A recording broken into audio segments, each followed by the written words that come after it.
get 20, 30, 50 people replying or liking or whatever. They post something with 2,000 followers.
Where's the damn link? Let me just look you up. I do apologize in advance. I literally just. Okay, I'm looking on your site, Wheezy, or on your YouTube page, but it's not showing up quite yet. Gatekeeping, right? That's the one, right? Yep, found it. Should be a link if you get it, because I'm not seeing it, which is kind of live. Try clicking on live, stupid. There you go. All right. Maybe I was a Marine. Noted. See how it is. Okay, I also sent the link on the Heresyposting Discord.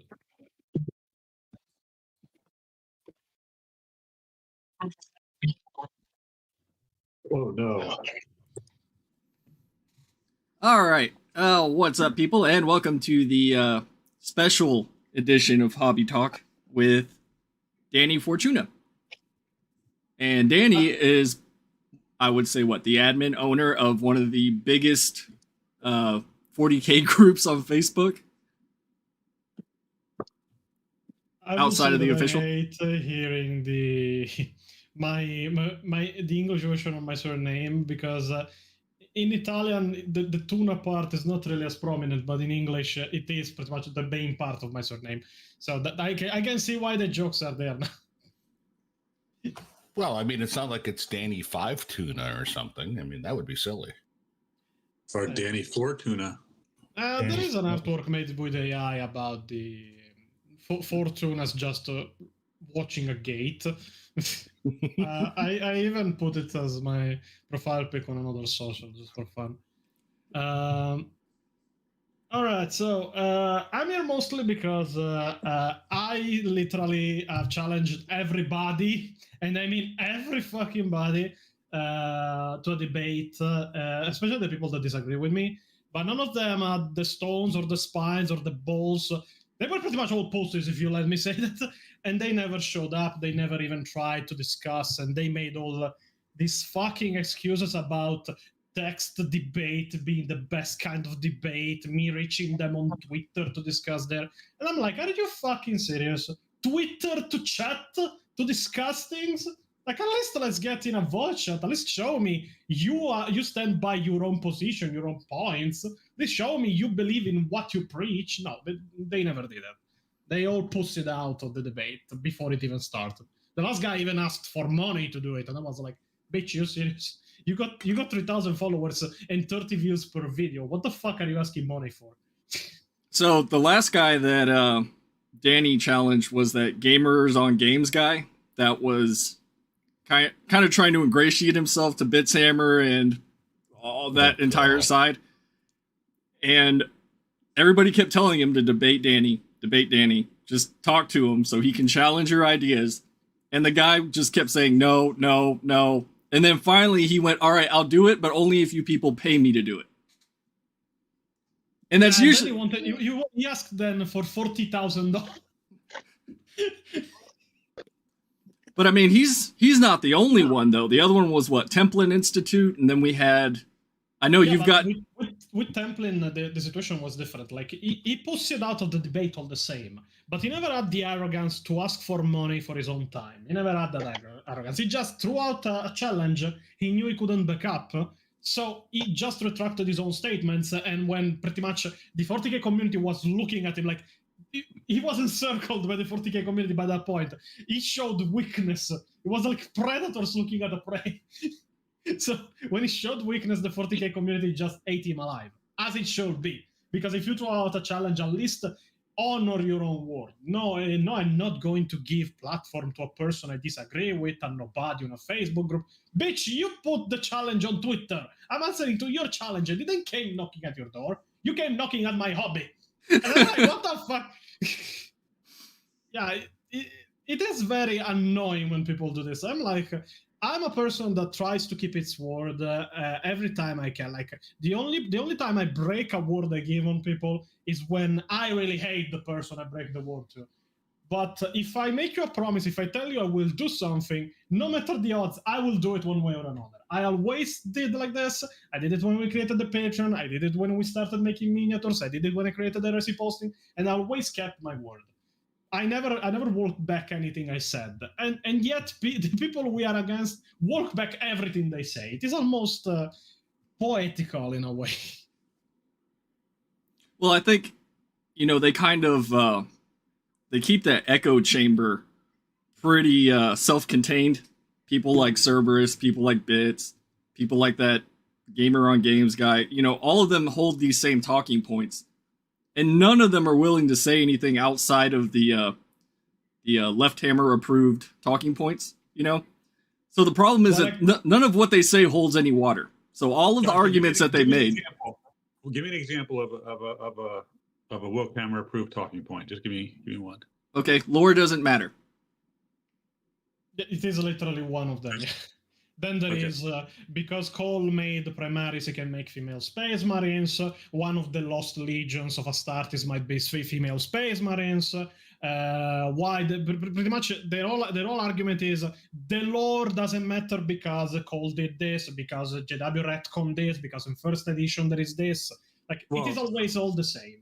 Okay, so I can't defend that position because if lore doesn't matter, then we can't say characters that are in the lore are going to create the event that we need to make this thing that the left wants. So I can't defend that position. The point is none of their positions holds any water because every single there is a position that holds water. Which one?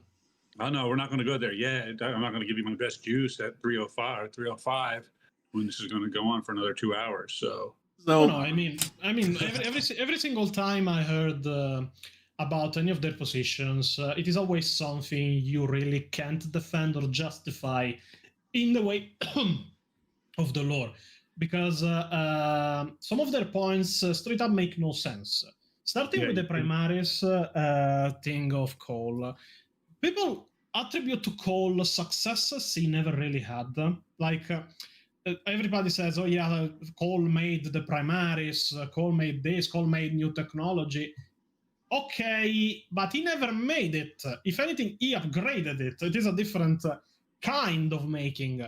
What he did, pretty much just to give the background on lore about my points. At the end of the Horus Heresy, at least this is another retcon of Games Workshop, but it's not really a retcon because the Horus Heresy was not really clear before the books were written, so let's say it's not a retcon, but before the Horus Heresy ended, Cole pretty much killed his own master, stole his brain, installed it on himself. In fact, I think he has 3 personalities. So this guy is not only a bad character and a bad inventor, he's even 3 people in one.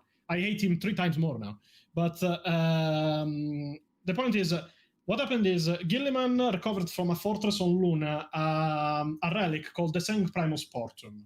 The Sang Primus Portum contained the purest strain possible of Primarch DNA that there was in the galaxy, even of the lost Primarchs. He gave it to Cole, and Cole then was guided by the Emperor, like Vulcan was in the future and such, to use that DNA not to make the Primaris, because nobody fucking made the Primaris. He upgraded the Firstborn Marine into Primaris. I think that doesn't make any sense, even because there is something else that we will reach later, but what he did was he took that DNA and started experimenting with the gene seed of all legions to try and eliminate their flaws and upgrade them with new organs. And of all the 3 organs he gave them, the Belisarian Fornace, the Sinew Coil, and all such, he invented only one, that is the Belisarian Fornace. The other 2 are baseline organs given to Primarch, of which one is cut in half. Because the Godmaker, the organ of the Godmaker that makes a Primarch, Cole was able to reconstruct only the left side, not the right side. So Primaris are closer to a Primarch than they are to a human. So they're bigger, they're stronger, they're better and such. But they are not still a new Marine. They are just an upgrade of the work of the Emperor, and still use the same DNA that was used to make the original legions. All of this to make just a copyright. I'm not even joking. The Primaris came into existence for 2 reasons. Upgrading the line of Space Marines, so you should have to buy them again if you want, but you cannot use the Firstborn anymore because they're being phased out. So they made it to make you rebuy your entire line of Space Marines and upgrade them into real proportions, because the old sculpts were all not in real proportions. All the while they could copyright the term Primaris Marine, because they couldn't copyright Space Marine because they tried and they failed. That is the entire story about the Primaris Marines. It is not a new kind of Marine. It is an upgraded kind of Marine that was made just to copyright the term Primaris Space Marine. And even then, it makes no sense, because during the Horus Heresy, there was the Raptor Marines that were made using the original Primarch knowledge that was used to make the Primarchs by the Emperor, that was given by the Emperor to Corvus Corax to rebuild his own legion, and then sabotaged by the Alpha Legion that made them all into mutants. So... Yep. So one thing I want to bring up before we keep going is that, Danny, I know most of us know who you are or have heard of you, because usually people bring up your name when they talk about gatekeeping.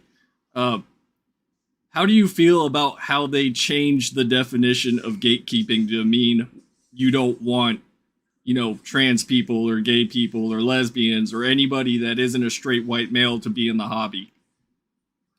It makes absolutely no sense in this definition. The definition at that point is not gatekeeper, it's simply bigot. It is the real definition of bigot. You don't want anybody that is different than you. Be it sexuality, being the color of the skin, their ideology. That's not what a gatekeeper is. Gatekeepers, even in the worst of situations, just don't want around new buys. No matter, they don't care about any of those characteristics. Just the fact you are new, if you are the worst kind of gatekeeper, you don't want around people that are new. And you don't give a fuck about the color of the skin, who they fuck, or such. And what happens is they are simply trying to demonize another movement by attributing to a word meanings it doesn't have. Like before, now we use the Chad meme. Before it was the Chad, but with the U, and was used as an insult before people pretty much started taking it as a meme, and the Chad meme was born. And now there is the Chad versus the soy. That is exactly what they're trying to do, pretty much. They're just trying to demonize a group of people they don't like by attributing to them things they are not doing. Real gatekeepers are not the kind they are describing.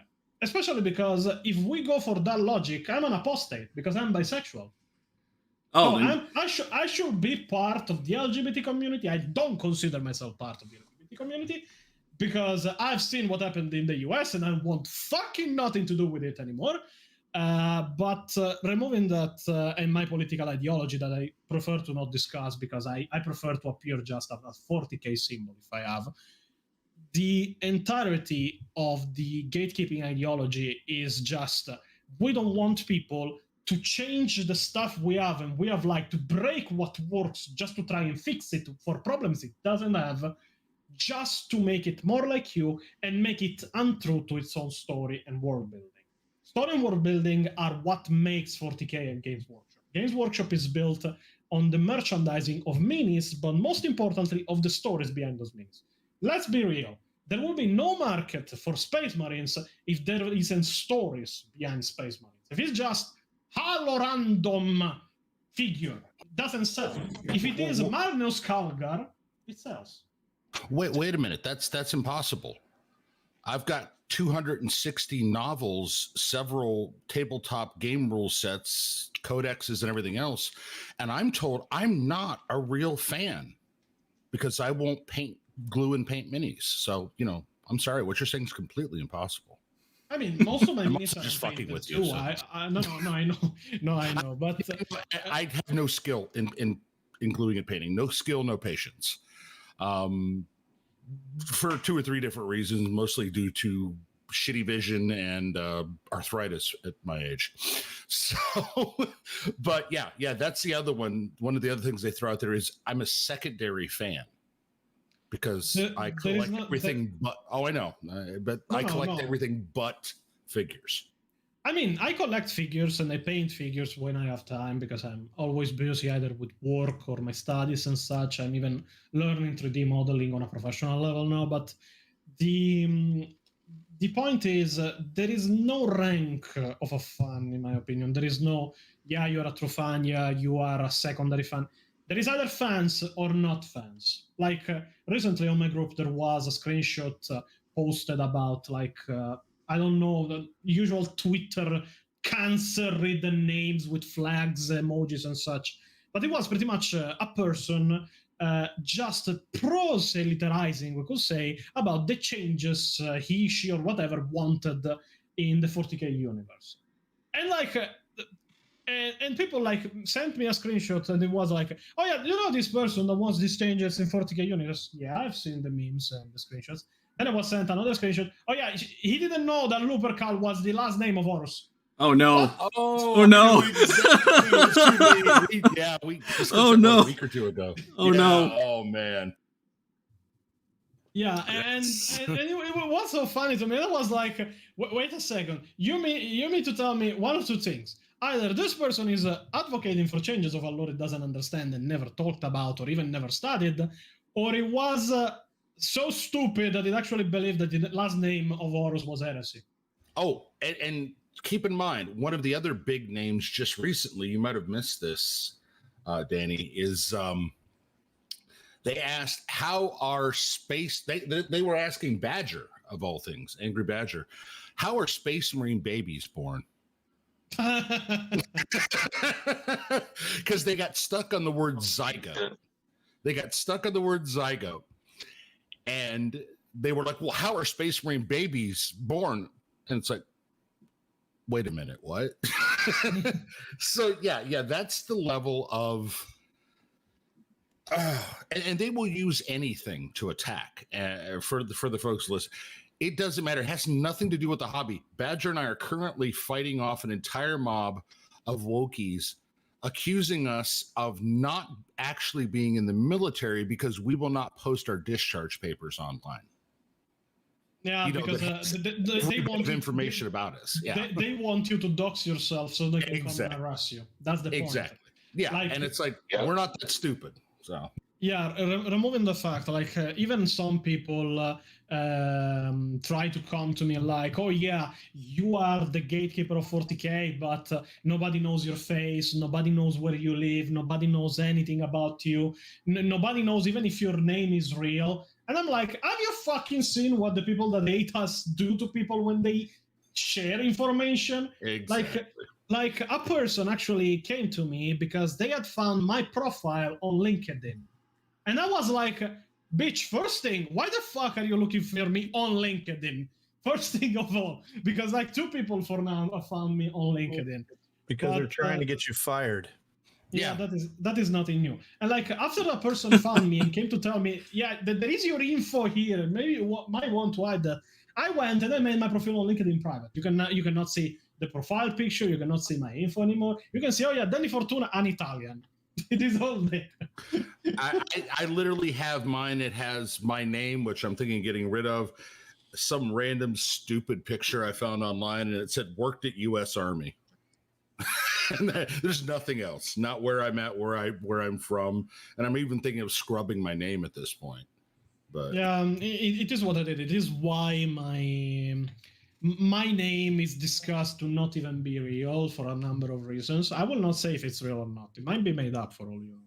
But the point is, I have seen what people try and the length they will go to try and destroy your life just because you don't think like them.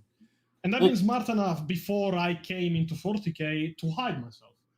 oh, and that was the other thing that they've recently done to us is they've been screaming at us 40K isn't reality. We know. Yeah. I mean that's a double-edged sword. Like if it is not reality, yeah, we know. Do you? You are trying to change it with reality. And they're the ones getting upset enough to actually react in real life to a differing opinion. And I'm like, we've well got that this is a game. This is toy soldiers. You know, we get that. But that they're literally willing to go after people in reality. It's like, I'm not the one having the mental breakdown over a game. Well, yeah, that is a bit of a point that they never understood because like even the critical drinker was like even got into an argument. This was a couple of years ago. I still have the screenshot somewhere. There was a guy that pretty much critical drinker made a post about it. Yeah, stop wokeness in 40K or something along those lines. And like another big YouTuber came in and went in like with all a smug, shitty comment that was like, you know, that 40K isn't real, right? And he pretty much answered, no shit, Sherlock, the 40K isn't real. The point is that the menace to 40K is real. It is because it is not real that I don't want real world politics in it. Well, one of the things that seems to be a go-to is that whole appeal to triviality. When you start making sense and it's like, oh, well, it doesn't really matter, right? Like, well, this is the way things are. This is why they're this way. Oh, well, it doesn't matter. You know, if it doesn't matter, why are you trying to change it? Like this argument, their arguments are more usable against them than they are against us because there is a simple distinction to be done about 40K and in general the community as it is split, because it is split in three parts and sincerely only one of them can be good to an extent. Like the fandom of 40K, if we can call it that, is split in people that want the change in 40K for political reason, people that don't care either way, and people that gatekeep 40K. Now, well, you forgot the fourth group, which is the people that paint on sprue.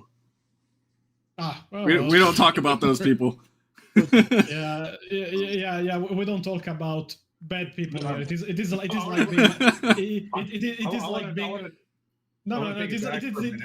is like being a Dark Angel fan. You are a bad person. Oh, ouch! No. Oh, damn!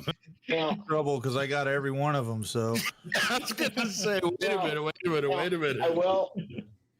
We admit step backwards here, and you know, just to, as a point of reference, because we had talked about the novelizations being secondary to the miniatures, and I would agree that the demand for the miniatures created the desire for novelization. The game was published in 1987. The first novel came out in 1990. So you can very much sell a game and have great success without books behind it.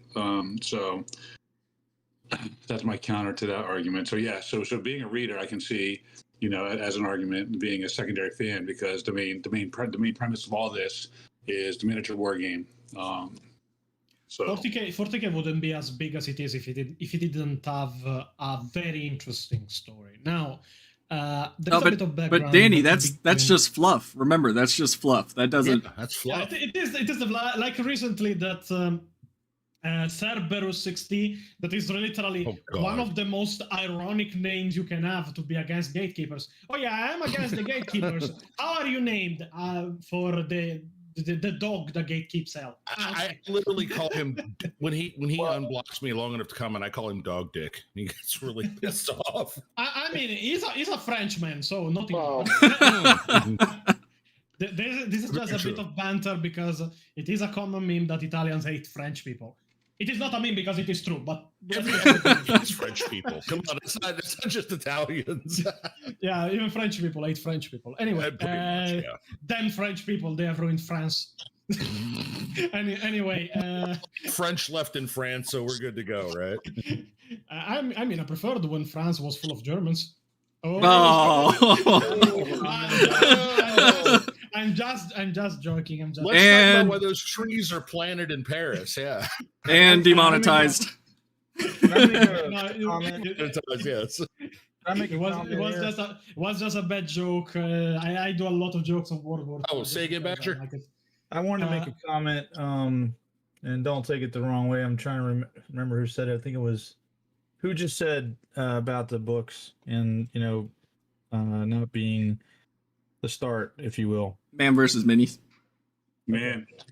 Gotcha. Sorry, I'm literally got glue on my fingers as I'm. I know. Real quick, sir. Let me just put in here that I'm in here as as a fence sitter. I don't care. Oh, no, man. I'm here as a hobbyist, right? But I've decided to take the position to argue for the left's points on this. Right. No, I got. Yeah, I was gonna say that Man versus Mini offered to be our stand-in Wokehammer member, so that we can have a civil discussion about this without. Right. Well, I don't know if he is a Warhammer member, but it doesn't make really any distinction for me. Like, I can talk with people normally as I will talk with anybody normally. It depends on the context, because if I have to go on the streaming of like a giant YouTuber that invited me and such, I will be a lot more formal, not laid back as I'm here, because the people I'm talking to, at least the host of the streaming, is an Heresyposting member that was contacted on Heresyposting. The point is, all of the people that talk about 40k fall into three categories. Soy that wants to change the hobby, people that don't care either way, and gatekeepers. Now, gatekeeping is the only side I consider good to an extent, when it is applied to keep the story going in the true direction the story should be going. Like, I don't pretend that tomorrow the entirety of a chapter is wiped out because I want my chapter 12 more time. That's bad gatekeeping. And it is pretty much the same the Soy are doing. What I want is that if there is change in 40k, if there is evolution of the lore, it is always done in tone and between the walls of storytelling on Warhammer 40k. Having pronouns, having Marines change gender or discuss gender, having people present the problem of discrimination, of LGBT inclusivity in Warhammer 40k makes no fucking sense. It makes no fucking sense because in Warhammer 40k, these problems don't exist. For a simple reason. It is not a first world country full of pink-haired idiots that simply spend their time doing nothing. It is as it is. Like, in a society that is built on war, in a society that is focused on war, where you don't fight war for fun, you fight war to survive, and you are born to fight wars to survive, like in the Imperial Guard, a Space Marines or such. There is no such thing, there is no such world where somebody will go, oh yeah, I think today I consider myself this. Like, I mean, you can't even for that point specifically, when you go back in Italy's history, they were very ambiguous with their sex, with men and women. It created the collapse of Rome, and they were very warlike. So. There is a difference to make. The Roman Empire never cared about this shit. I've done studies on the Roman Empire because I studied it in university and a lot of other things for my studies. They spent the majority of their time discussing philosophy, discussing history, inventing, building, like the Colosseum and such. They spend their time constructing systems of laws. They spend their time constructing an empire. They were there is this joke around that the Romans pretty much stole inventions from everybody else and just made them better. Like, the Romans stole the phalanx from the Greeks and they made the shields better. They stole the gladius from the Turkish and they made the gladius better and conquered the world with it. They stole sex from the Greek but realized you could have it with women. But the point is, I knew we were going to end up on that joke. I knew we were going to end up. But the point is, all of the time they did that, they made it in a way that nobody ever fucking cares what you had in your pants or what you did with it. That is why the Roman Empire conquered the entire planet at the time. The Roman Empire was one of the biggest empires ever constructed. It fell because the fall of the Roman Empire is more like relatable to the fall of the Eldars. The Roman Empire grew stagnant. There was no more profitable wars to fight. It became too big, too many people, too many barbarians fighting from all sides, and the people became so fixated and so focused on such minor stuff that the empire simply fell. Yes. Yeah, the empire fell because of that. It became too focused on stupid shit that made no sense. It started being badly governed, and then it fell. And the Roman Empire died for that. Well, if I may, what I was talking about probably leads into this a little bit, and especially all this arguing we've been doing on Twitter lately. The argument from the left, we'll say, not man versus miniatures, but the argument on the left that, the lore didn't really matter, we'll say. I would disagree, because there's plenty of lore, and they went through great effort in Rogue Trader to put out exactly, what they wanted people to understand about each and individual character. Furthermore, as we move on to these arguments here, you got people wanting to dumb down and really put in a corner what counts as, the whole male, portion of being a Space Marine, and that it's not in a codex. But yet they completely ignore things like, the Index Astartes that, it says, that it was a compilation of White Dwarf. Yeah, it also says down further, if you read official rules, official supplement, and any rule that's a supplement is essentially a codex, to be used in game. And this one doesn't even say with your opponent's permission, where, some of them do. That's kind of my thing. Well, from my understanding, because I, basically for reasons of other player accessibility, I don't play the tabletop. Isn't Codex just Games Workshop's way of saying rule book? Yes. Well, yes. To be fair, though, it is a play on Gilliman's Codex after the warfare. No, not really. The word Codex but the word Codex is not an invention of 40k. It is a Latin word that was used during the Roman Empire. Everything defined as Codex is not a rule book. It's a book of law by Roman standards. If you have, in fact, when I was in university, I studied and read the Codex Lectitio. That was a codex for the Imperial law. The Imperial law. Are you talking about they were engraved on stone. They were stone tablets that were the Roman law. In part, yeah. There were different kinds of codex and different kinds of law, but it was all very interesting, I must say. But yeah, the codex word is not an invention of 40k. It is a Latin word. The definition of book of rules or book of law. So I wasn't saying that. I'm thinking he means they used it in 40k. No, they used it in 40k, yeah. But if we want to go by definition, every codex in 40k is a book of law. So that makes the Codex of Games Workshop a book of law. It is not rules. It is literally how things works. Yeah, I think the what he's saying is the reason they brought it out heavily into 40k was as a kind of a reference point back to, the space book joke. Yeah, the space book. Gilliman's space book. This is the rules of how we fight. Blah blah blah. Yeah. It gives people that aren't necessarily up on what a codex is kind of a reference point.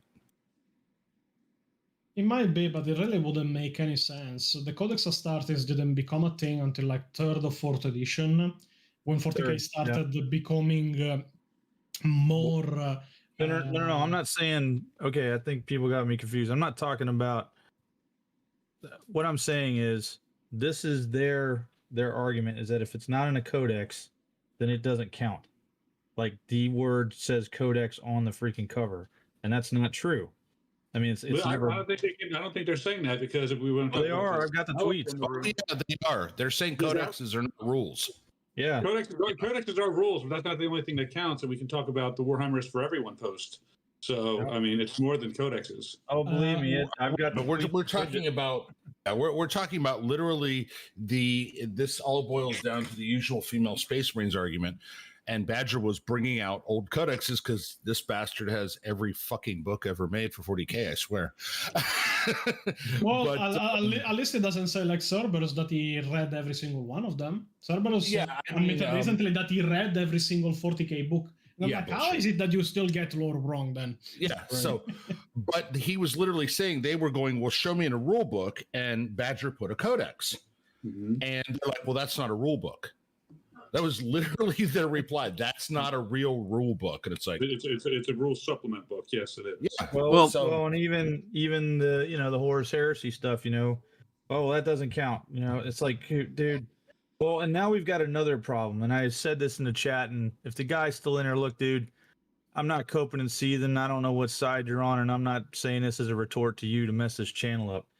What I'm saying is we just had an issue where GW's come out and retcon Necrons again that somehow, and I don't have the exact timeline on me because I'm tired, but I'm pretty sure that when the Necrons war in heaven and all their little strife that they had problems with happened 60 to 90 million years ago before, the Horus Heresy and everything else. But now all of a sudden the Emperor is the reason that the Necrons got cancer. Oh, the space What the cancer. hell's going on?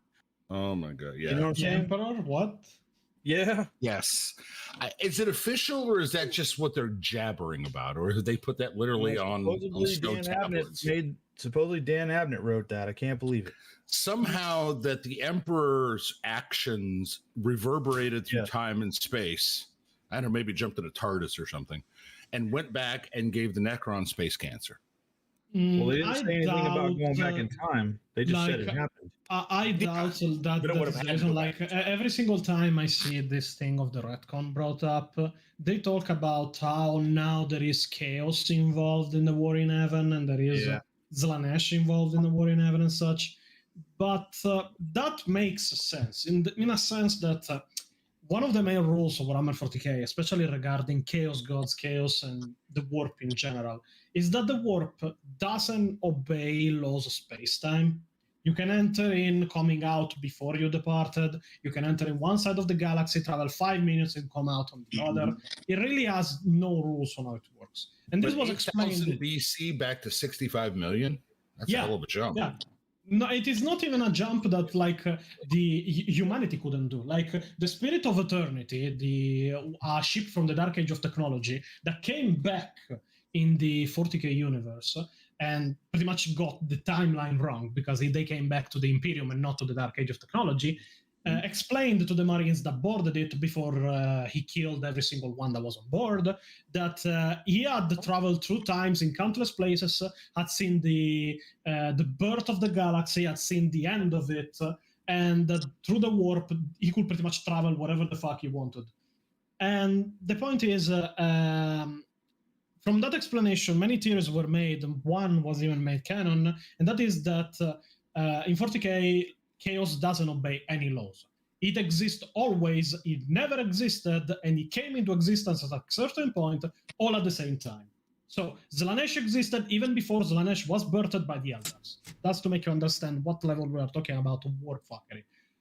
And for following that mindset, we could say explaining that Chaos was involved in the war in heaven is not really that far-fetched, because Chaos simply always existed and never existed, and existed only from a certain point in time, all at the same time.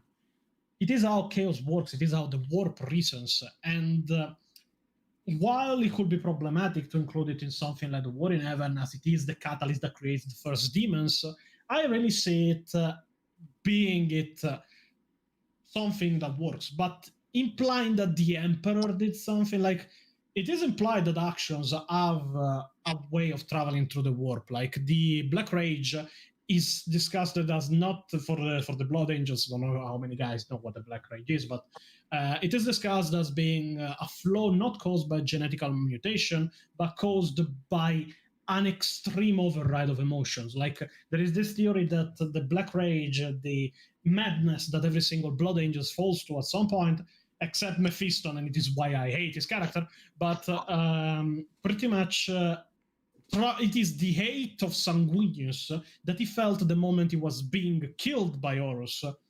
And it was so strong compared to the fact that Sanguinius was also a Psyker that it pretty much created a ripple effect inside the warp.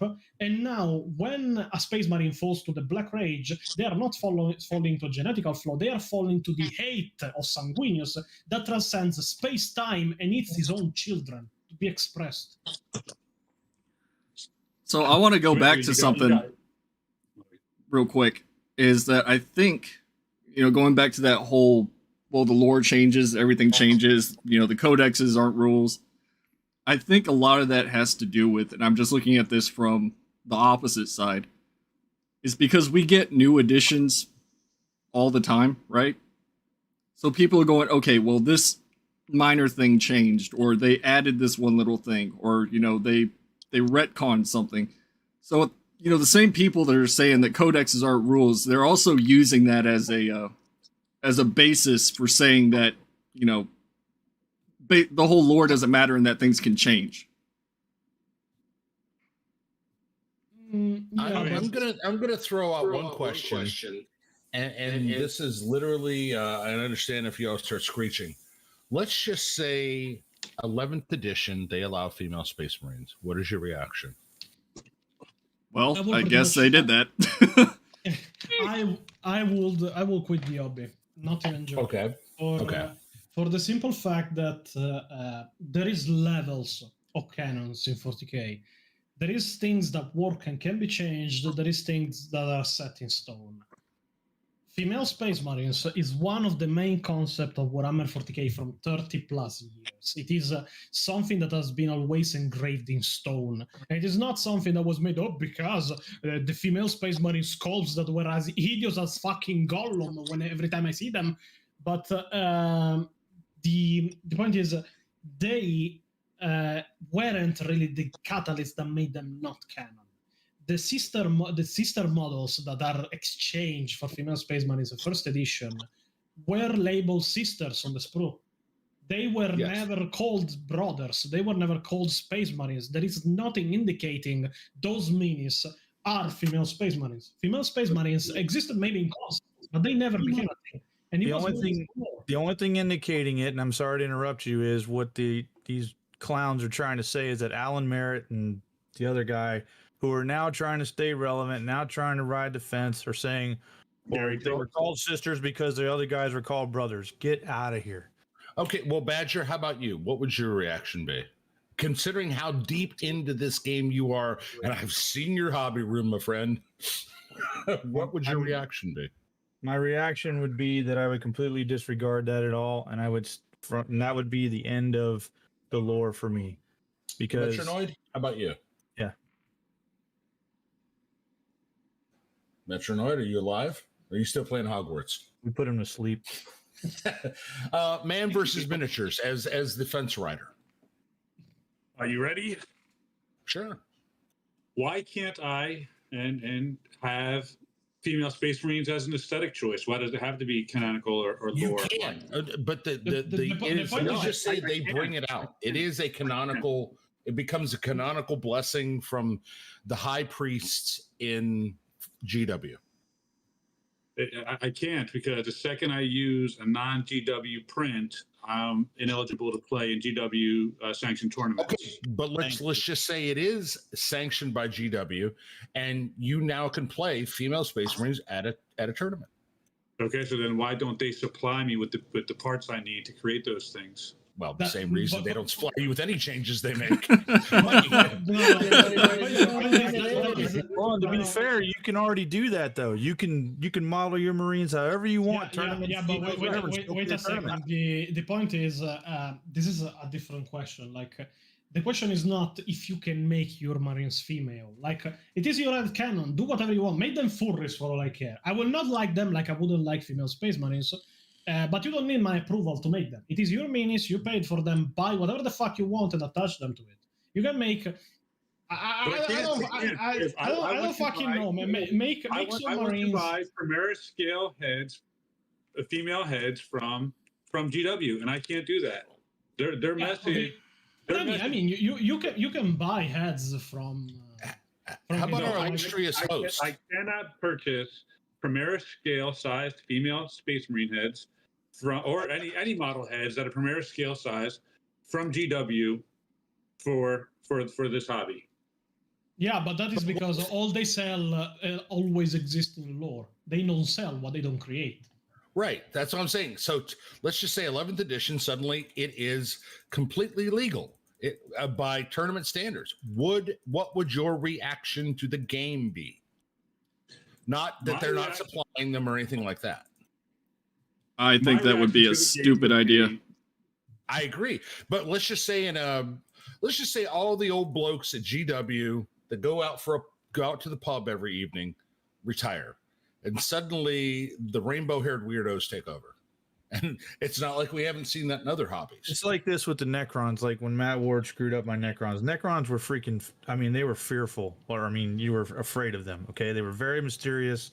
As soon as we started giving characters names and love relationships and everything else, look, I'm not going to stop doing the hobby, but as far as lore is concerned for me, I don't care anymore. I'm not buying characters because this dude, can talk and the rest of his minions can't. That's ridiculous, in my opinion. But so one of the things that I've always said is that if GW decides to do it, and I know most people say they're going to quit, Danny said he would quit, is because I can't think of a real reason how they could introduce them, given everything that they've said over the last, 15, 20 years. And then it would... 30 plus, okay. Amphibious Bile start a love relationship and decide to craft them. No, I mean, we talked about this. Stupid shit up. I'm just making stupid shit up. Because remember, it's their world. They can do what the hell they want with it. Yeah, if GW decided to do it one day and wake up and go, you know what? All right, these are a thing. I would be like, all right, well, I guess they're a thing. I mean, who am I to tell them otherwise? We create rule supplements, right? Called Codexes, and we've discussed that. But why can't we create bit supplements? Not to borrow from Bitshammer, but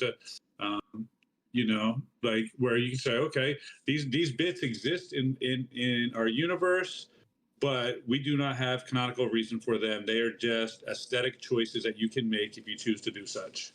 I would say because that leaves a gap in the lore that you could drive. We have tons of gap in the lore. No, we can talk about the 2nd and 11th Legions. There's tons of gap in the lore. Okay, I know that, but I'm saying not on that level. Yeah, but the 2nd and 11th Legion are not a hole in the lore they are trying to fill. There was already a discussion about it. The 2nd and 11th Legion are not deleted from existence for some kind of reason. They were never included in the lore and were made missing, just so that people could make up their own shit. Just because like that, people could make up, this missing Legion was this missing Legion was that. But you can make up whatever you want except for the female Space Marine. No, you can make up even female Space Marines if you want, but they are your head canon. Because as for canon, those Marines, those Legions are expunged. They don't exist. They are all dead. And that brings up, and he brings up the perfect point: head canon versus canon. And there's so many people that can't tell the difference, or refuse to tell the difference, I should say. And it's not. I'm trying to keep it strictly. You can't say that there's, room for interpretation and room to fill gaps, but we're just not going to fill that gap, So that's the point I was trying to make. Yeah, but there is room for interpretation, but all of the interpretation you make must be on your own head. If what you think becomes canon, it's not how it works. I could say the missing legions were made of. I don't know, Velociraptor Marines. Is it? You don't know what the missing legions were made up of. Nobody does because they're expunged. Yeah. Okay, John Nash just brought up an excellent point. Mm-hmm. One word: political. How much of that is political? Well, how much of it is religion? Now, I would say that I don't think that's a train wreck we want to get into. Politics is bad enough, but how much of it becomes a religious issue?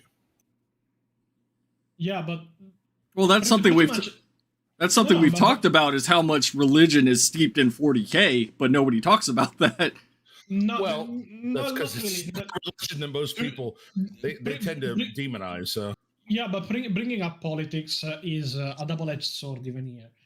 The way to disarm the argument of people trying to make changes driven by political ideology in 40K, and they are pretty much the only ones trying to make changes at this point, can be disarmed entirely by just asking, tell me how your changes will benefit the story of 40K without bringing in politics or inclusivity. what? And they'll that's- say you they'll can't say say inclusivity. They'll say inclusivity. Yeah, but I said without using the words politics but or inclusivity. They'll bring it up anyway. You can't say that the only people trying to make changes in 40K are the Wokehammers who are wanting, aesthetic decisions or aesthetic choices for female Space Marines when the entire ideology of successor chapters exists. Anybody can paint their minis however they want, and you go through the Warhammer fandom wiki, blah blah blah. You go to every single chapter, and they got 2, 3, 4, 5 dozen lists of successor chapters that are all fan made, that have all been accepted into canon. But you've And- said the critical fan, not Right, official. but they're all accepted into canon as well. But you're considering facts that still the stories that are accepted into canon make sense in canon. The changes they are trying to make, like you don't see me or my gatekeepers going around, oh my god, there isn't enough Nazism in 40K. Please add more Nazism in 40K. But you see people, oh my god, there isn't enough inclusivity in 40K. I Please literally include do more because inclusivity. we have Kriegsmen, and there are tons of people clamoring for more Kriegsmen miniatures.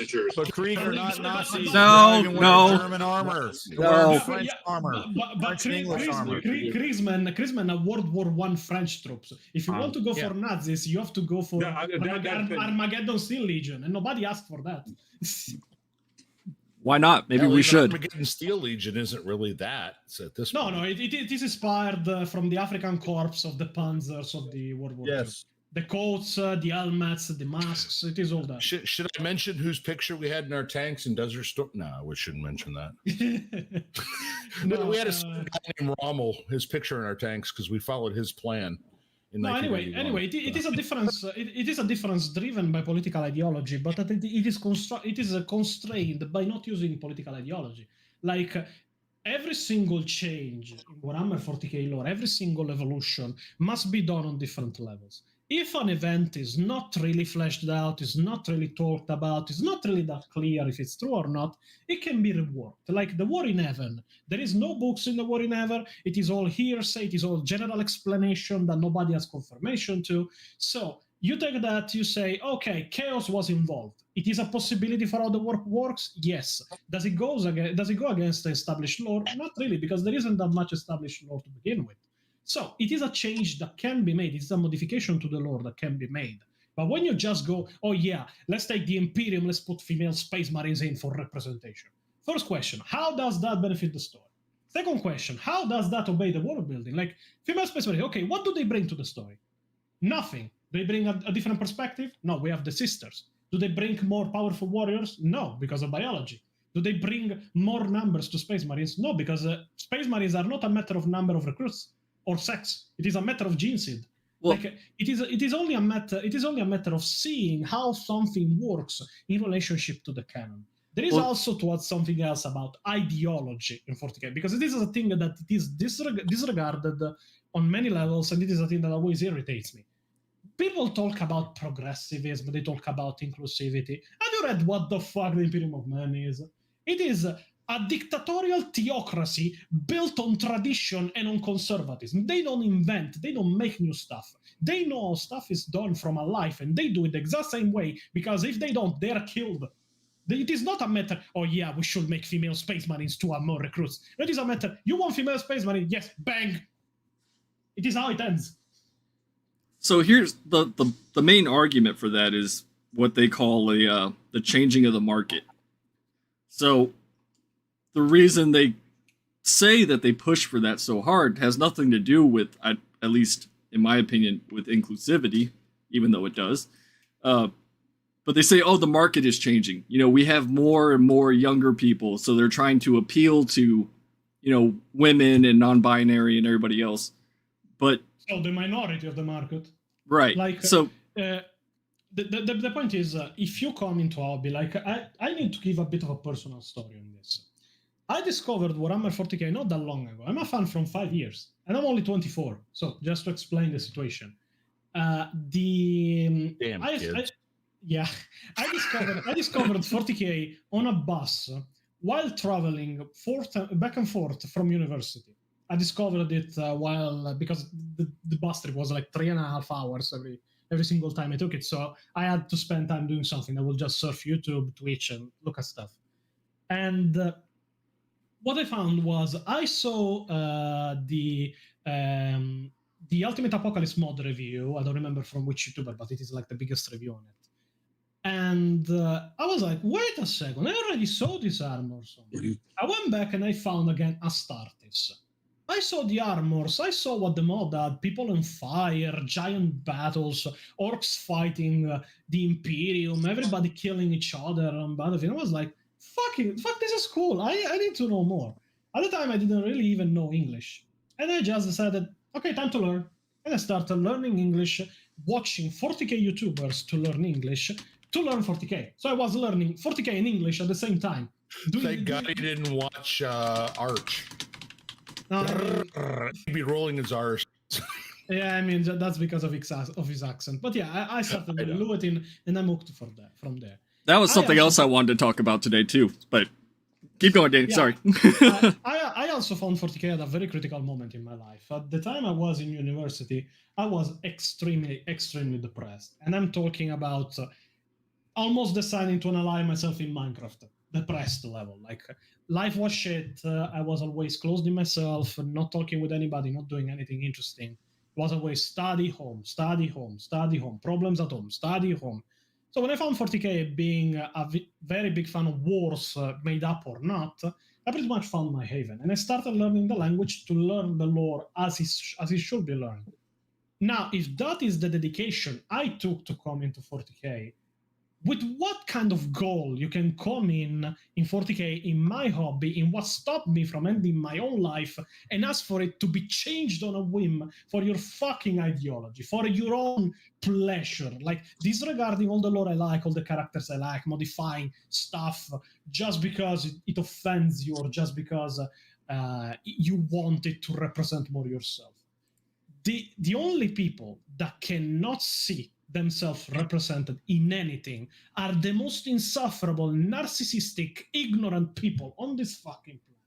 If I can relate to Dante, if I can relate to Sanguinius, if I can relate to Pedro Cantor, to Alessio Cortez, if I can relate to Alicia Dominica, if I can relate to the false emperor, if I can relate to the day Horus slew the emperor on the first planet. How was the name of the planet? 6319 when he slew the emperor. Yes. Yeah. And if I can relate to all of this, if I can relate to Lord Solar Macarius, to the assassin that protected him, if I can relate to Imperial Guard soldiers, why the fuck can't you relate to anything? Why the fuck do you need to see yourself represented? Why don't you try to put yourself in the shoes of somebody else instead of trying to get somebody else in your own shoes?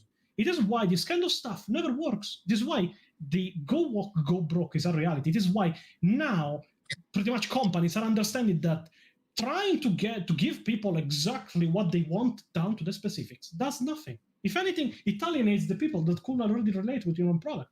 Because it is simple. Unless you do it so perfectly that every single person in the fucking fandom can relate to a single character that ruined the fandom for all the rest, you are already going broke. Because that single thing you inserted is good for one person. Your inclusivity is good only for those that demand to be included. But you cannot include them all. Has Lego gone broke? What? Has Lego gone broke? No, but they have lost a lot of money. They've lost. They're almost too big to go broke at this point. No, wait a second. Has Bud Light gone broke? No, they have lost $4 billion. Go broke. Go broke doesn't mean, oh yeah, they closed down doors, they died. Go broke is a saying that means you alienated the biggest part of your fandom. The fact you still exist means nothing when you lost a lot of money on it. We're not talking. I mean, Star Wars still exists, and we can all agree that was a shit show. that was a shit show. Still exists, but there is also to look at the number. The Force Awakens made 4 billions, the first movie of the trilogy. The second one made 2 billions. The third made 1. And it is not from overexhaustions. They tried to change the story. They tried to pretty much substitute the story of the movies with inclusivity. Having an overpowered female character, female girl boss Karen, that was overpowered compared to everybody else, made for the female audience, made for the minorities, the people oppressed, but that never earned any of that. Well, like, I'll give you one example: Ghostbusters 2016. Yeah, Ghostbusters. Before we go too far off the rabbit trail, the point I brought up with Lego is Lego did extensive studies why girls didn't want to play with Legos. Right. And it's so popular with boys because boys can look at a figure and say, I want to be that. That's who I want to be. Girls inject themselves into a story, right? So that's why you make the argument for female space marines, because is it psychological or is it a genetic thing? Because all these girls from all these different walks of life, right? They're all living the same, like they're all experiencing playing with things the same way. And is that an environmental thing that just happens to affect? Well, I mean, we boys and I would agree. What? Metronoid sounds like he's in a tunnel. Yeah, it talks like a This is the moon. Say again. Sorry, I'm just trying to work out this Bluetooth headset, so I think this is just the argument of nature versus nurture. You just look but I mean, we've all been boys and picked up a stick. What does that stick to you? It sticks 20,000 different things. That's a gun. That's whatever I want it to be. A girl's why you got that stupid dirty stick? Yeah, no.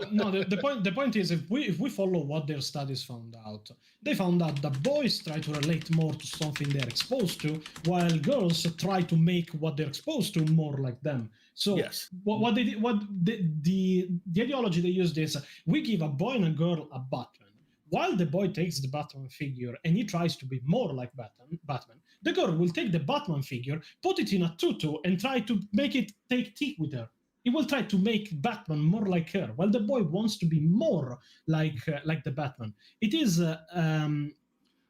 it is really how this goes. It is you simply cannot make these people happy. It is why when the "You Will Not Be Missed" thing came out, every single person that was a real 40k fan saw it coming, and a giant backlash of complaints and emails pretty much crashed the servers of Games Workshop, because we all saw where this was going. We all saw how this would go if nobody pushed back against it to make them understand, keep things as they are or we are all out. Things would have gone a lot differently, because that campaign of emails pushed Games Workshop to retract their statement in their investor quarterly report, where they said, don't worry, we're not making changes to 40k to make it more inclusive. And that's where it died. Do you have that? We saw it. What? Do you have that statement? Where's No, that statement?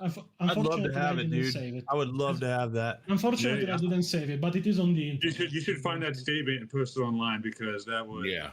Please. Yeah, I should go look for it, but pretty much. I'm not saying that the question. No, you should. Yeah, we'd find like to have statement. that. So anybody posts the Warhammer's for everyone argument, everybody should counter with that statement if it does exist. So I remember reading it. I remember that even Arch made a video on it. I don't know if it's still up, but I should go and find it. I will probably do it after the streaming, because if I start writing now, you will hear this. It is a bit of a problem. The point is, we squashed inclusivity. We squashed the woke the moment it really set out. Because if we didn't, this is not how 40k will be to this day. There is still elements that made it in that nobody likes. Yes, I don't like the Primaris, because I'm aware that Raptor Marines existed before the Primaris. That was to, I think, copyrightable terms. And it was just Firstborn in true scale. It was some slightly bigger Marines. I don't like that on the cover of the new book of the Space Wolves, they decided to put some black Space Wolves on it for some reason. Not because I'm racist. Racist. Because it is not a matter of race, but because it goes against the law.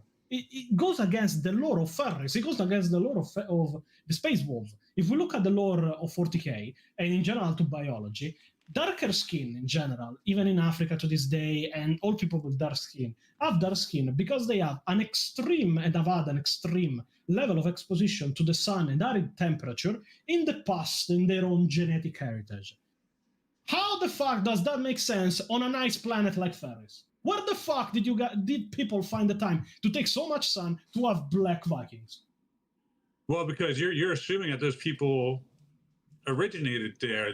Those people came from Earth, right, before the Age of Strife, when they were in the Age of Exploration. Yes, but how many years ago was that? Yes, but that was thousands and thousands of years ago. Okay, but they still came from Earth, and they were, Earth was still diverse thousands of years ago. And okay, what's diverse? How does it make sense now? What level of superiority does more melanin give to a person living on Ferris? If you go and live in Iceland for 10,000 years, I can assure you, you won't need. Like you won't need. So through crossbreeding, you're not going to keep those colors. Well, and then you run the down. problem that you got to have enough people that you can crossbreed with. Eventually, everybody's going to evolve, as he's saying. So the argument makes no sense to have, black space wolves. But black ultramarines, yes, those genetic markers still exist, so you could. Of course they do. Yeah, genetic markers still exist, but why the space wolves? That is the point. Like, if you want people of color that have an heritage even relating to Africans and such, why the fuck not making books about? Why the fuck not making books about the Celestial Lions? Okay, their chapter master is named with an original African name. Their chapter master was named Ekene Dubaku. He's now dead, but he was named Ekene Dubaku. Yeah. Which I thought was a really cool story in the whole apocalypse thing. Yeah, that was pretty cool. The Celestial Lions had an interesting chapter, and yet they don't get any books. Let's put people of color on the cover of the Space Wolves book, even if they don't make any sense. But let's not give books to the real African-made chapter. I mean, for example, I have confirmed in my genetic marker a relative from India. 300 years ago. You could exactly look at me and tell exactly that thing. No, you can't. I look exactly like my Slavic ancestors from 2 generations ago. And even removing that, if we want to go more closer to the fact, there is genetic heritage, there isn't such, all the people of Ferris were exterminated recently. The Inquisition killed all of them. The Space Wolves would have been finished if it wasn't for... the Space Wolves would have been finished if it wasn't for the Primaris reinforcements, and now they are recolonizing Ferris again because all the Ferrisian people got purged by the Inquisition after the attack of Magnus and the. Now, bringing that up though, Black Primaris does make sense. Yeah, it does make sense because the gene seed is more stable, and even then, I doubt they took Ferrisian people to make. People from Ferris. Exactly. So, for example, in the Avenging Sun, one of the main characters is a Primaris lieutenant who was basically a ganger in a hive city. It was the Black Ultramarine, right? That's racist. Yeah. Yeah, that character makes sense when you look at the fact that was a little racist too. Oh, the black guy's a ganger, huh? Yeah, Games Workshop tries to be inclusive, but ends up being based like the fact that, yes, we put a mother of the Primarchs for being inclusive to women, and they made her pretty much the only guilty person of the Horus Heresy. But the galaxy burned in flames because a woman didn't want the father to keep the kids. Yeah, but the point is the Black Ultramarines in the Dawn of Fire book makes sense because he is an Ultramarine. It means that he comes from the territory and the worlds of Ultramar. There is 12 planets in Ultramar before the return of Robute. There is 500 after his return. One of them is bound to have people that are under the sun constantly, and so are people of color. So having an Ultramarine. But the thing with the Primaris, though, is the Primaris weren't necessarily made with the quote unquote correct genetic material to the chapter that they were associated with. Yeah, They filled in gaps. So it would make sense for a Primaris, but not a quote unquote pure blood Space Wolf. Yeah, the point is that the creation of the Primaris is controversial, and it goes against the tenets of the Imperium itself. Primaris are an abomination if we talk about the Imperium. God. They are made with gene seed that has been altered even more than the normal gene seed was, so there are even more mutants than mutants. They are made with people that don't originate from the territory of the chapters and legions they were made from. They are made with gene seed that sometimes is even debated to not be the original one. Like the Soul Drinkers have been refunded only as a completely Primaris chapter. Yeah, are they Sons of Dorn then? Because they weren't before, even if they believed so. Their DNA was never the one of Dorn. So, and there is even the Sons of the Phoenix. The Phoenix, and you turn around, they have white and purple. Then you turn on the other side and you see Fulgrim. Like, what the fuck? What kind of DNA did they use for this guy? But in general, the fact that the Primaris almost brought the Imperium into a second Horus heresy, as they should have done, it makes sense in character in the Imperium, because they are pretty much everything Space Marines are not. They don't make sense from everything Imperium standpoint. The only reason they didn't cause a second Horus heresy was because Robotic Gilliman was with them. If there wasn't a Primar, they would have been Firstborn versus Primaris. All the time. The point being, Primaris are really something strange, but they don't change that removing when they were made. They have been entrusted still to the original chapters. The original chapters, when they die, will still recruit from the same place. That means you will have homogeneity in a chapter from certain places. Chocoris, all of them are Asian. Is anybody complaining that all of them are Asian? Then you have the Blood Angels. All of them are pale-skinned and blonde, because the mutation of Sanguinius makes that them. Is anybody complaining about it because it is explained in the lore? No, nobody is. Before you go farther with that, Danny, I want to bring up the Asian salamander from Pariah Nexus that caused so many people. I have my theory on that, and it is not a good one. My theory is that it was made by Games Workshop, this choice of making the salamander Asian, because if they made him black, it would have meant that they fell into racial stereotypes, that the guys with black skin are black. Well, they still tried to say that they were doing Asian in blackface. No, wait a second. There was no win on that. No, wait a second. If they made him Caucasian, it would have been blackface. So they made him Asian, so nobody fucking cares. Well, and the key here is, and this is my chapter, Salamanders, the key here is they are not black people. That's not what they are. They are Caucasian people inherited. They're sword people. The gene seed, along with the planet itself, are what that combined DNA along with the gene seed are what make their skin onyx black, not brown, not melanin, not nothing. It's onyx black like a freaking stone. Yeah. Instead, if you go and look at the artworks Don't forget the red eyes. Yeah, if you go and look at the artworks of Akene Dubaku, that is really a black person in power armor. Yeah, doesn't he have dreads too? If I remember right.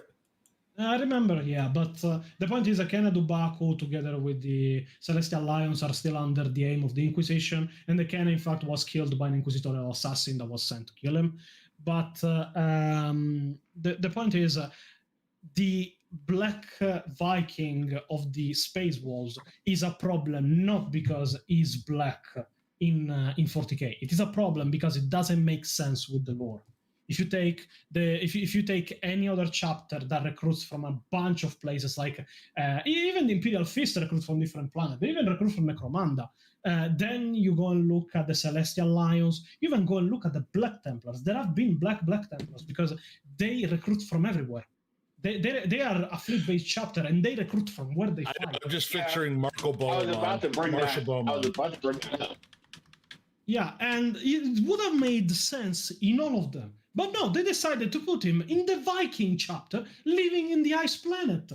How? Why? What genetical mutation brings a person to develop melanin on a planet covered in ice? And in ice storms most of the time. I could say something, but I won't. So.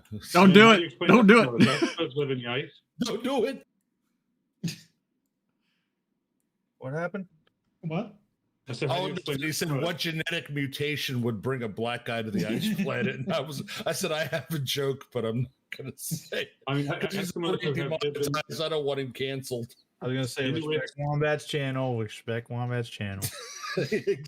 Look, as long as I don't end up on like Dexerto or Kotaku or something for that, FBI's wanted list. I don't care. But jokes aside, the people complaining about it are not racist because you don't see people spouting the N-word. You don't see people saying stuff like, "Oh my God, why is one of these people in my books or such?" And this is a citation to like Tropic Thunder. What do you mean, these people? But Exactly. What do you mean, you people? yeah, but the point is, it doesn't make any fucking sense with the lore given. It is like if I go, like most recently in the Vikings series on Netflix, where they made a Jarl that existed for real, and there are depictions of him in history. There was like a Jarl of the Viking tribes during the Viking invasions of England, and they took him and made him into a black woman. Oh yes, I know what you're talking about. The BBC did that. Yeah. No, it was Netflix if I remember. Or was it right. Netflix or? Yeah, and everybody was like, why? This is an historical retelling of the events that happened. Why didn't you make it true to history, a white person, and you decided to make him a woman of color? Well, look what they're He's doing. all- with They made it in Denzel. Berlin black. So. Look what they're doing with Denzel Washington in the Roman Empire. Oh Here. yes, exactly. A 26-year-old man just became a 57-year-old man. What? Then you have me. Then you see the memes. Ryan Gosling, the new movie from Netflix, Obama. But Exactly. no. Anyway. Oh my! It My is favorite not a- one of those. Yeah, but it is not a problem of hating the person or the color that is being made. If they made him Asian, everybody would have had a problem with him anyway. Because it is not respecting the identity, history, and what is written about something.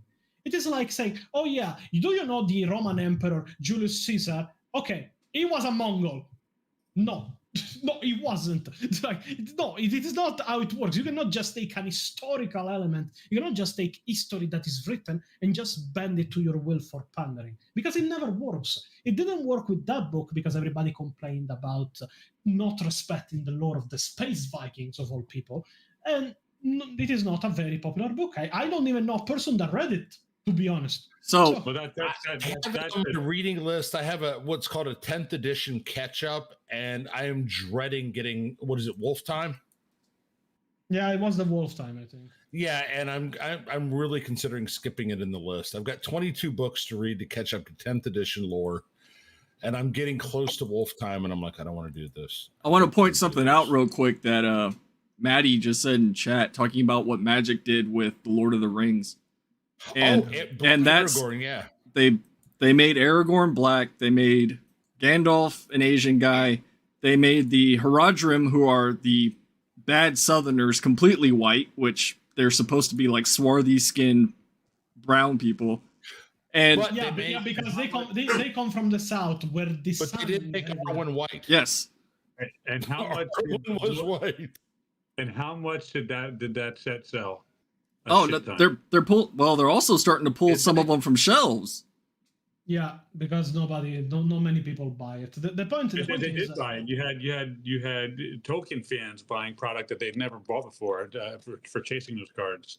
Yeah, I have I'm- my big doubts because Tolkien fan of what kind? Having heard of Lord of the Ring or having watched Are the we movie is talking not about really Rings being of a Tolkien Power fan. fans or? Yeah, Rings of Power too. Like the problem is not with the color of the person doing, is with the disrespect of the source material in doing so. It is like if I take Black Panther and make him white. Do you think that will just go? Oh yeah, we made it just to be more inclusive to white people. It is not how it works. People will riot for something like that, and all of But this it would work because you could have Elon Musk be the Black Panther, and he is African. Oh, that would make them hate it even more. Yeah, that will make them hate it even more. It is a matter of respecting the source material you have.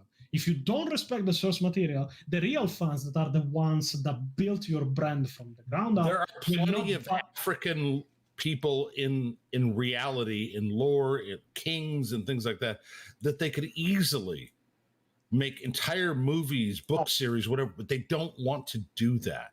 They don't want to do the research. They don't want to do the work involved.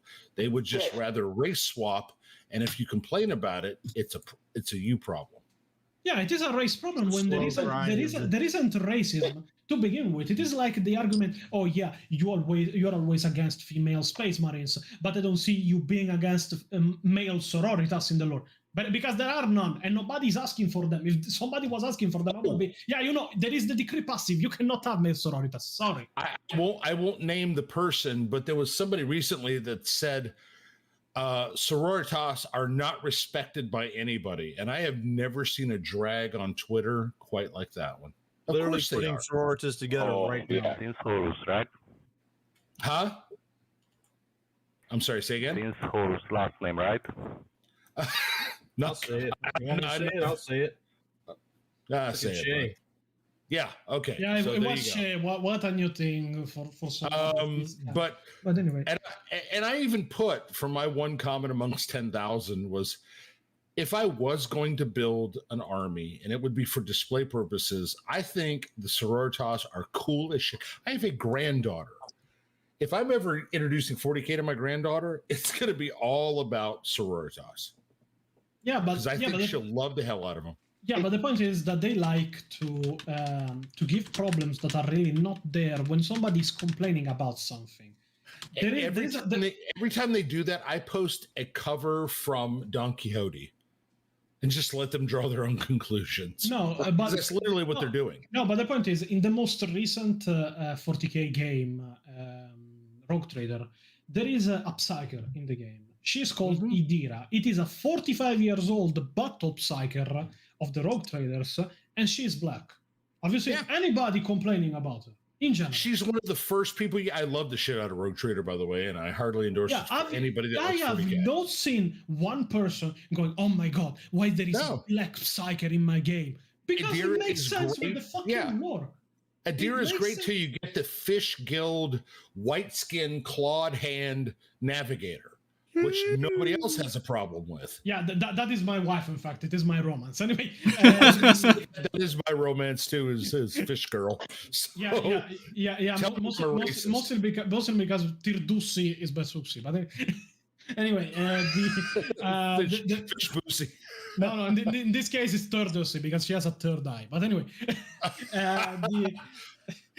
nothing like sticking your dick in the warp. New level of sticking your dick in the face.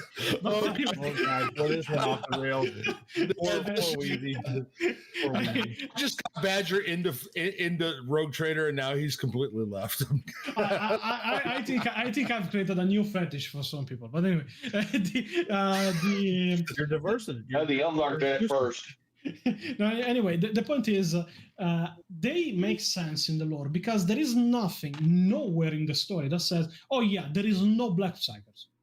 There is a black psyker. Okay, good. But every argument you make, you say the point is to the lore. We're just talking about an aesthetic choice for preference. It doesn't have to be lore related. You can create the bits. Okay. For aesthetic choice. Okay. It is for reference. Hold on. Before we go on another tangent, tell me what the point is. We're going to go to the Warhammer is for everyone quote. Should I read it out loud, or is everybody familiar? Oh, we're familiar. So I'll ask you a counter question. If tomorrow the question I ask about female Space Marines became canon, how important would the lore be to the left? It doesn't have to be canon. It just has to be representation. We're looking for the lived experience. Yeah, but the problem is you cannot have the lived experience if you don't have the canon lore. You don't have a perspective if nobody writes one. So you do have a perspective because if they already give me the miniature components I need to create the model that I want, I can have an experience. What is stopping you from? Yeah, okay, but the point. The rules, the rules are that I cannot play in a sanctioned tournament with. Yeah, but those are JW rules. They aren't our rules. Exactly. They are making by Games Workshop to avoid you using 3D printed version. Well, they're pretty specific even because you can do 80%. No. Like they ask they ask that you do not use 3D printed versions of anything or of external pieces if they are too prominent or if they are not made by you. So like if you didn't make the file or if you didn't make the model, a female head on a Space Marine body would be would be extremely prominent. It would be the focal point of the army. That's the thing that would draw everybody's eyes to. It wouldn't matter how, Okay, but removing that, I think. But removing that, I think if that was the only element you change, I think Games Workshop would just be okay, good, go. Because I don't think it is something that prominent that will make them say, oh no, you cannot play, you cannot play. Like if you print your mini, if you paint your minis with prominent, we're having a 2-hour conversation on keeping it out. That's how but we're not talking about models. We're talking about lore. No. We're not talking. We're not just talking lore. We're talking about the inclusion of the model components. Like you are talking about that. We're talking about lore. because they're not available to me from the manufacturer of the game that I want to play. And why is your argument but you have to consider this. They sell what they create. They sell what is canon. They cannot sell you what doesn't exist in the universe. Because if you make the lore, everybody complain that if you make the lore, everybody complain that there is no model. If you make the model, everybody complains that there is no lore. It is a cycle. Like you cannot have it neither, because the moment you have one, you have to have the other. It is not a thing you can have alone. And even removing that, I think it will be a modification you can make and still take part in tournaments. The problem is that people are trying to push it into canon. It is like if I take my Marines, I make all of them Tau. Yeah, these are Tau Marines. Why isn't Games Workshop selling me Tau heads for my Space Marines? It is the same argument. Doesn't make sense with the lore. They don't make it. Yeah, nobody's making the argument that you can't do this or have your own headcanon. That's not the argument at all. The argument is that lore. So what has GW done to implement or stand by their mission statement of we will continue to diversify the cast of characters we portray through miniatures, art, and storytelling so everyone can find representation and heroes they can relate to? The answer is nothing. They have done nothing. So they put out a statement 4 years ago that they've done nothing. Yeah, because there was a very big backlash after. Why do you have to have female Space Marines? Why is it such a big backlash that you can't even recall where you read it? Well, let me. I'm not recalling where you read it. I sent the fucking email to Games Workshop. I was part of the campaign against Games Workshop. I watched the videos. I read it years ago. I don't save proof for this kind of thing. You put a statement that nobody else has seen, and yeah, go and look it up. You can just go and look at their financial statements. So let's put this back on you. Why do you have to have it? Great point. Well, here, let me. Do you have to have it without political agenda? Just because your fantasy is to have a charred skinned or green and black shoulder pad aesthetic choice. I want long hair. I want luscious lips. I want,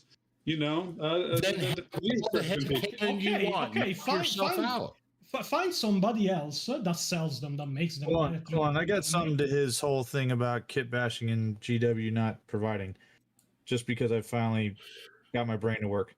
First of all, let me put it this way. The majority of the parts we've had over the decades, we didn't have. We had to buy, and I believe this is a marketing thing. That's why they were big into, promoting kit bash, unlike what they are now. But we had to buy parts to make the things that we wanted that didn't exist. I mean, I got an entire Sisters of Battle army that is fashioned after Sisters of Silence. The models did not exist. It was just lore. But I wanted that look. I bought freaking bits for Space Marines, so I could have bolters, heavy bolters, and flamers and heavy flamers. And then I use Dark Eldar pieces, but only female pieces. You know what I'm saying? So that all that would work, including the head. And then I kit bash They were the all to face. scale. They were all to scale. Yes. Dude, the Primaris heads are no different than their normal firstborn heads. I got them right here. The female heads are much smaller than. Well, If I could take a because picture women right- tend hold to on, be I can take a smaller picture than right men. now. This Sisters of Battlehead, and believe it or not, this Sisters of Battlehead is as big as a Space Marine helmet. So it's actually out of scale. If you want to be, I mean, I'm not trying to be a jerk. I know you're playing even both sides. then, what is stopping you from Let's see, taking hold on. helmeted Marines and just say, oh yeah, these are female Space Marines? Here, They're let me helmeted. show you. I'll take the picture. Like, what is? Let's just be honest. This is starting to sound like, and this is probably going to cause a shitstorm. This is starting to sound like a fetish thing. This is starting to sound like a muscle mommy thing. Oh, I'm still Okay, going so off that he said he was just playing both sides. That's all. I mean, You've never played a character that was. You never played Tomb Raider. Is that a fetish thing? I enjoy playing Tomb Raider. I didn't insist on the opposite. No. So no, it's not a fetish thing. You insisted on the okay. opposite. Oh, no. Wait a second. Okay, I have played Tomb Raider. What if Lara Croft was a man? What's that? Larry Croft. Well, what if Lara Croft became Larry Croft, and now we have a man that is Yeah, what if it's changed? Because it wouldn't matter, right? You would still have an excellent puzzle-solving, story-driven. And nobody would object, huh? And nobody would get angry that you take a female character and make it male, especially the No, family. because we played Uncharted. We have that. Okay, but it's not Tomb Raider, it's Uncharted. Nathan Drake was always the protagonist of Tomb Raider. It was Uncharted. Tomb Raider was always a protagonist of Lara Croft. You cannot switch them. Like you have the choice to play a game, same style, same. Okay, but why I cannot play as a man in Tomb Raider? Because the story says Lara Croft is a woman. Because in the games, Lara Croft is a woman. As the Codex say, all Space Marines are men. As the Decree Passive says, all Sisters of Battle are women. It is really that simple. I'm personal, gonna. No. Wait a second. Let me finish. Personal taste in something is something you must satisfy. It is like if I go around on Pornhub, oh my god, why cannot find this kind of porn here? They need to make more porn for me. No, this is not how it works. I need to find something I want to watch. I need to find something I want to play. It is not like you can just come in, oh yeah, this is problematic, I don't like this, we should change it. Why don't they sell this? Why don't they make that? It is not how it works. You play and do what you like and want. If something you come in, you don't like the lore, you don't like the minis, you want more difference, you want more aesthetic choices, go play something else. How many people have you heard calling for Misters of Battle, apart from the meme? And ask yourself why. Well, here's the thing. I want to answer Man's question, at least in a somewhat ambiguous stance here. It's so you asked what has Games Workshop done to make the hobby more diverse and inclusive, and without introducing female Space Marines, which Space Marines, as we all know, are the poster child of the hobby. Games Workshop. Every starter box. Yep. And Games Workshop has been slowly introducing more strong female leads that aren't Space Marines. Minkalesk, for example. Ursula Creed. Inquisitor Bekin, Ursula Creed. Right. Now there is new armies for the Sisters of Battle. Saint Celestine is more prominent and works with the Primarch. But going with that logic, also by making, covers of lore books, actual novels, you have dark skinned characters. Hell, we had, what was it? Eddie Murphy as a rogue trader or something that people were saying. Oh, the new book that just came out. For Dawn of Fire. War one. So, Dawn of Fire, yeah. To say that it wouldn't be a correct statement to say that Games Workshop hasn't tried to make things more diverse and more inclusive, because they are. But the fact is, why ignore all these strong female characters and minis that they're putting out only in favor of changing something that has been said it can't be changed? But you're making this false assumption that we've ignored that, and it can be changed because it's a It's a made game, right? up. There it is. It's made up. If it's made up, why change it? Why is it so important to change it? Why is it so important to keep it written in stone? Because I 40 love the years game. of Because it is what I background? like. Because it has always been like this. That- It is the hobby I came into, and it is how I like my hobby. The story is that one. At the moment, I am right here because the story says that I'm right. The moment it doesn't say that, you are right then. But for this moment, for 30 plus years, the story has always been there are no female space marines. For this reason, for this other reason, it is explained in this book. The Emperor even laughed when it was proposed to make them. The story says I'm right. You're the one saying I'm wrong, but the story says I'm right. If it is not so important that it can be changed, it is not important for you that can be changed. It is important for me enough that I don't want it to be changed. Yeah, and he And goes, at the end of the day, what is Games Workshop? A company. It's a company. They have to make money. So, do you think they have not analyzed the living shit out of? Remember, they just gave out bonuses. They had a hell of a good year. I wonder why. But that bonus thing I saw was I don't know if I read that wrong, that the $2,500 bonus that was put out wasn't actually true. They gave out material goods that were far less than that. Okay, but it's still any bonus, especially if, forgive me, in current year. It's pretty. I know I didn't get a fucking bonus where I worked, and I worked for a corporation that everybody would recognize the name of in this chat. Yeah, So but- that's pretty damn good.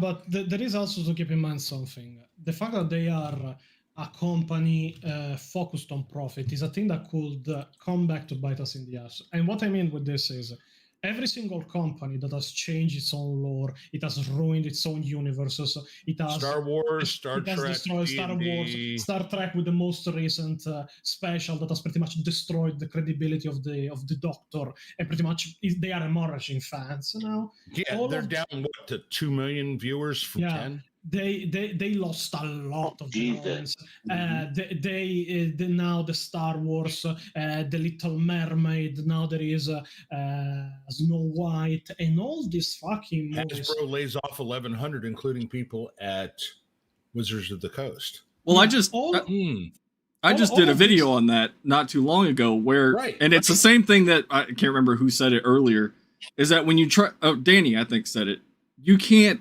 please everyone. You know, that's when I made that video about the Warhammer is for everyone statement. There's literally nothing that exists that is for everyone. You know, people are Yeah, always it- going to find problems with whatever it is. It is for anyone. It is a different interpretation. That means if you like it, if you want it, you can come in. But it's not for everyone. Nothing is literally for everyone. If it is for everyone, it is the most generic, stupid thing you can imagine. I've got a daughter and a granddaughter. Guess what? Barbies have never been for me. Yeah. Not even a little. And Yeah, then get- they're for everyone. You can buy one. You could buy it, yeah, and I bought them for gifts. Anyway, but they're not something I've had an interest in. A mother's love is unconditional, right? So that's basically the same kind of blanket statement: is Warhammer's for everyone. Your mother's love is unconditional. No, the mother's love is conditioned upon that you're her child. So it's a blanket statement, and when we treat that as a blanket statement, GW has put characters that were female in the forefront of their stories. You know, before Ursula Creed, this new Votan chick, and you know, we've had the sisters They battle took since on the early the entire 2000s. Inquisitor So what have they done differently? Where they say we will continue to diversify when they're just still doing the same thing that they've been doing, which is the same amount of. Because it is a very simple concept. That statement was released at the height of the Black Lives Matter riots in the US after the death of George Floyd. It was a blanket statement put out to appease activists.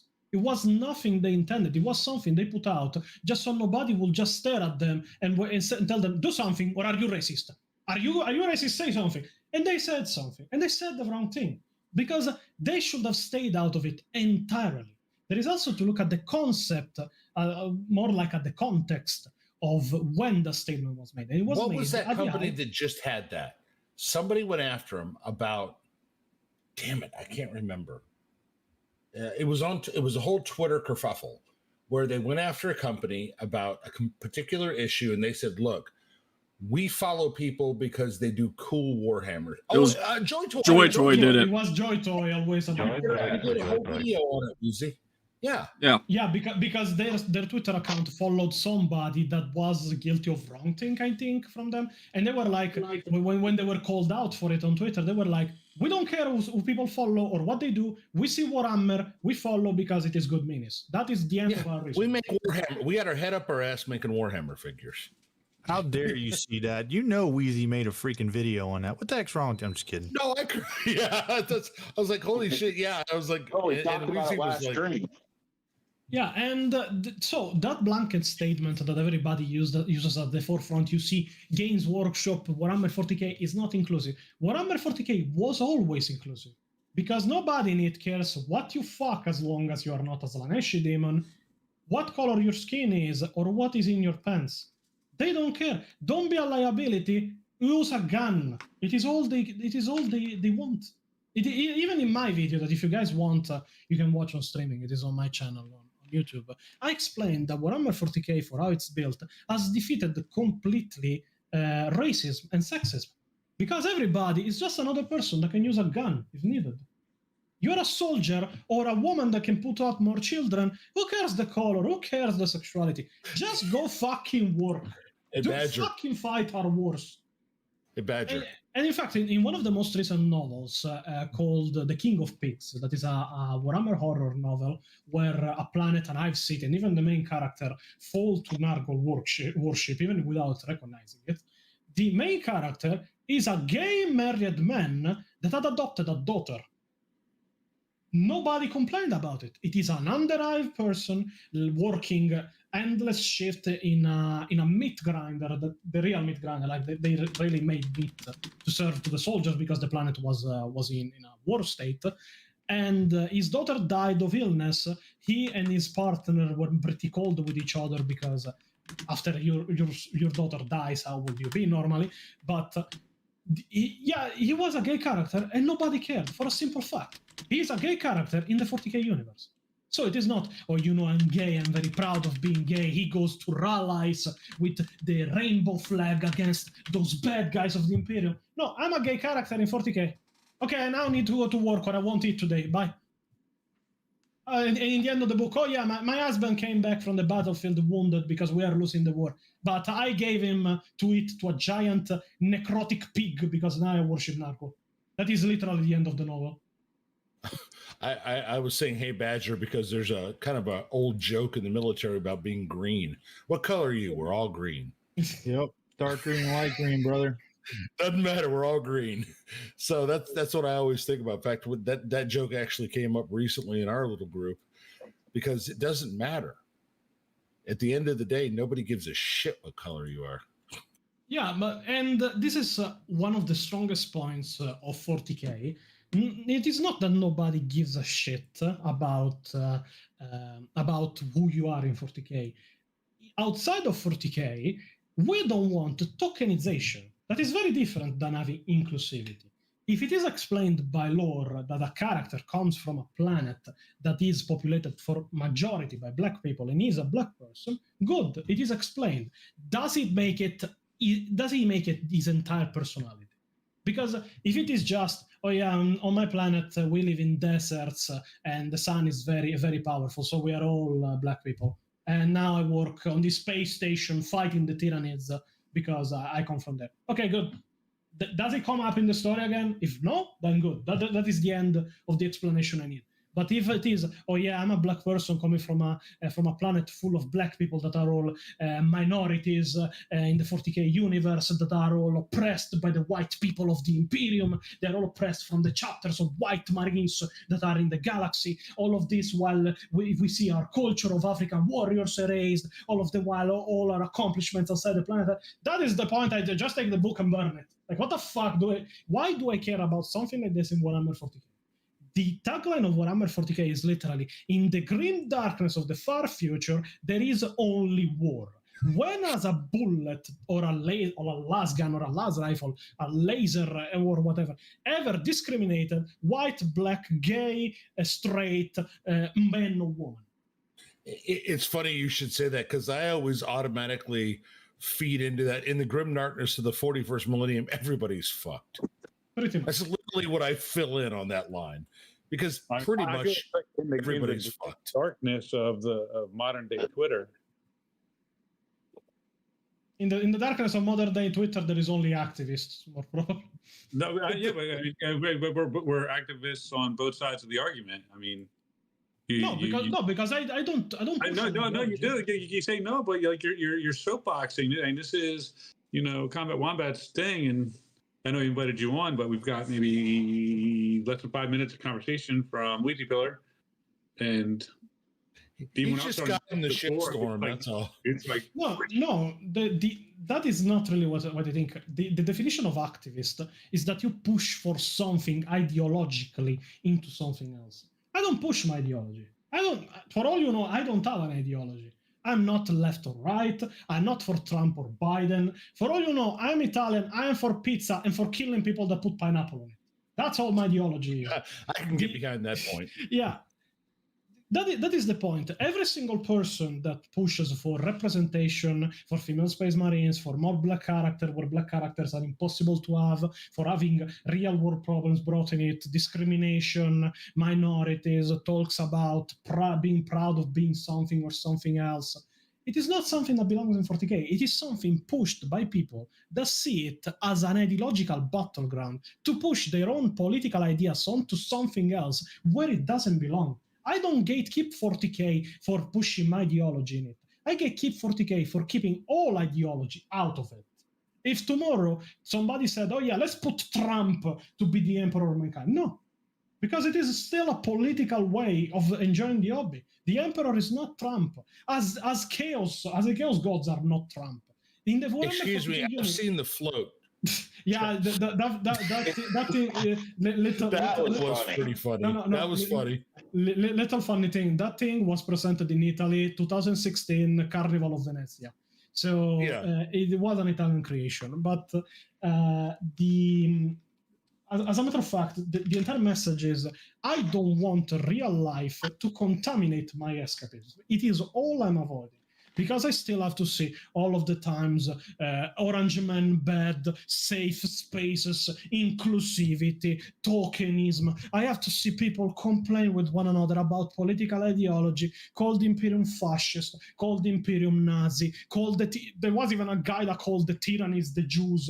I don't even know. Oh, yeah. And he didn't even do it as an insult. His pretty much entire argument was, oh yeah, the Imperium is killing the tyrannies and they look like the Jews. And I was like, what the fuck are you saying? Like, let's put the Jews together with the devourers of space bugs. Yeah, that will literally not come back to bite you in the ass for victimism. But, so the one thing that I agree with is that 40K for most of us, if not all of us, is escapism, right? It's a hobby. Yeah. And me personally, and I'm kind of like Danny, I don't have a political side in this. I make fun of everybody equally. Is that all these people that say politics are present in everything, right? Like, you can't do a single thing without seeing the politics in it. Well, then that's no longer escapism. It's, as Danny said, it turns into activism. And I don't read 40K novels or put minis together in order to see modern day politics and hell, even, historical politics in that setting. Now, if I wanted to do that, then I would go play, what is it, bolt rifle or bolt action. Bolt action. Then I'm playing a historically accurate, tabletop game. All right, I can look at the history. I can be like, all right, well, I'm going to play as this side or that side or the other, and this is what they did, blah, blah, blah. I can't do that with 40K because it's not real, right? And when you start trying to at least change the setting to match modern day politics, then it's no longer escapism, right? It's no longer a hobby. Now it's you're trying to push real life stuff into something that isn't real, right? And I don't think like video games. Same sentiment with video games. I'm not playing video games to, champion a cause. I'm playing video games because I'm tired from work and I want something that's going to be entertaining. That's the same logic that I look at 40K with. Whereas the people that argue for, the same arguments that Man was making, politics are in everything. Well, you have to have politics in everything because it's, they took obviously political ideas and they made it the backdrop of this setting. Yeah, that's great. I mean, I can pull an idea from, I don't know, World War II and make it a space game, but I'm not going to reference World War II in said space game, right?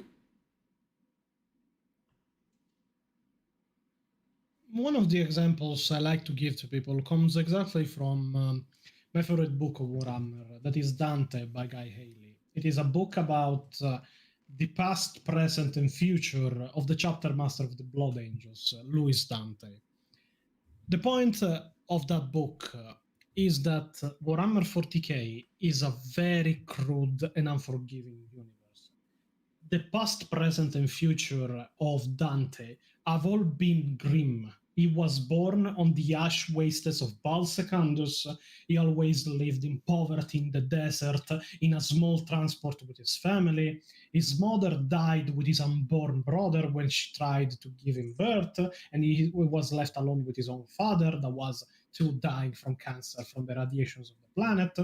The planet is a wasteland, a complete desert, full of what they call thirst water, that is remnants of the life eater virus, that if they touch, they die, and one kid even touches in the book. And when I look at that, when I look at how badly he lives, when I look at everything he goes through, even to just make it to the place of choosing to try and become a space marine or an angel, how he defines them before becoming a real space marine. And when I see the kids killing one another, when I see the space marines putting them through trials that kill them, because the trials start from 527 kids. By the end of the book, 11 are left alive, and only 5 make it through the final test. And of those 5, only 2 make it to become space marines. All the rest died. All of them died. When you see at all of this, I have seen people compare it to, oh yeah, they are in this situation because of capitalism. They are in this situation because this is a capitalist society that works on trading water and strange coins. It is all fault of capitalism if this planet is like this, if kids have to go through this. No, it is the result of a government formed around the survival of a species in war with everybody else. The planet would be flourishing if the Imperium was in peace, if all of the resources needed to keep the war machine going of the Imperium, to keep it surviving and keep its enemies at bay, were used to make the lives of people better. It is not a matter of ideology. You cannot just take a random situation happening in an imaginary book and just go, oh, yeah, this is a result of capitalism. It is a result of the world they live in. They don't even have the concept of capitalism, communism, or whatever other bitching stuff they find. It is a universe all working for itself. It makes sense only if you look at the perspective of a universe itself. The moment you try to look at a problem in 40k in general, using real world as a reference, you are not playing 40k anymore. You are playing guessing by what it is inspired for what in 40k. The entire universe of 40k is grimdark, even if many worlds will never even know war in the lore, because there is no war around them.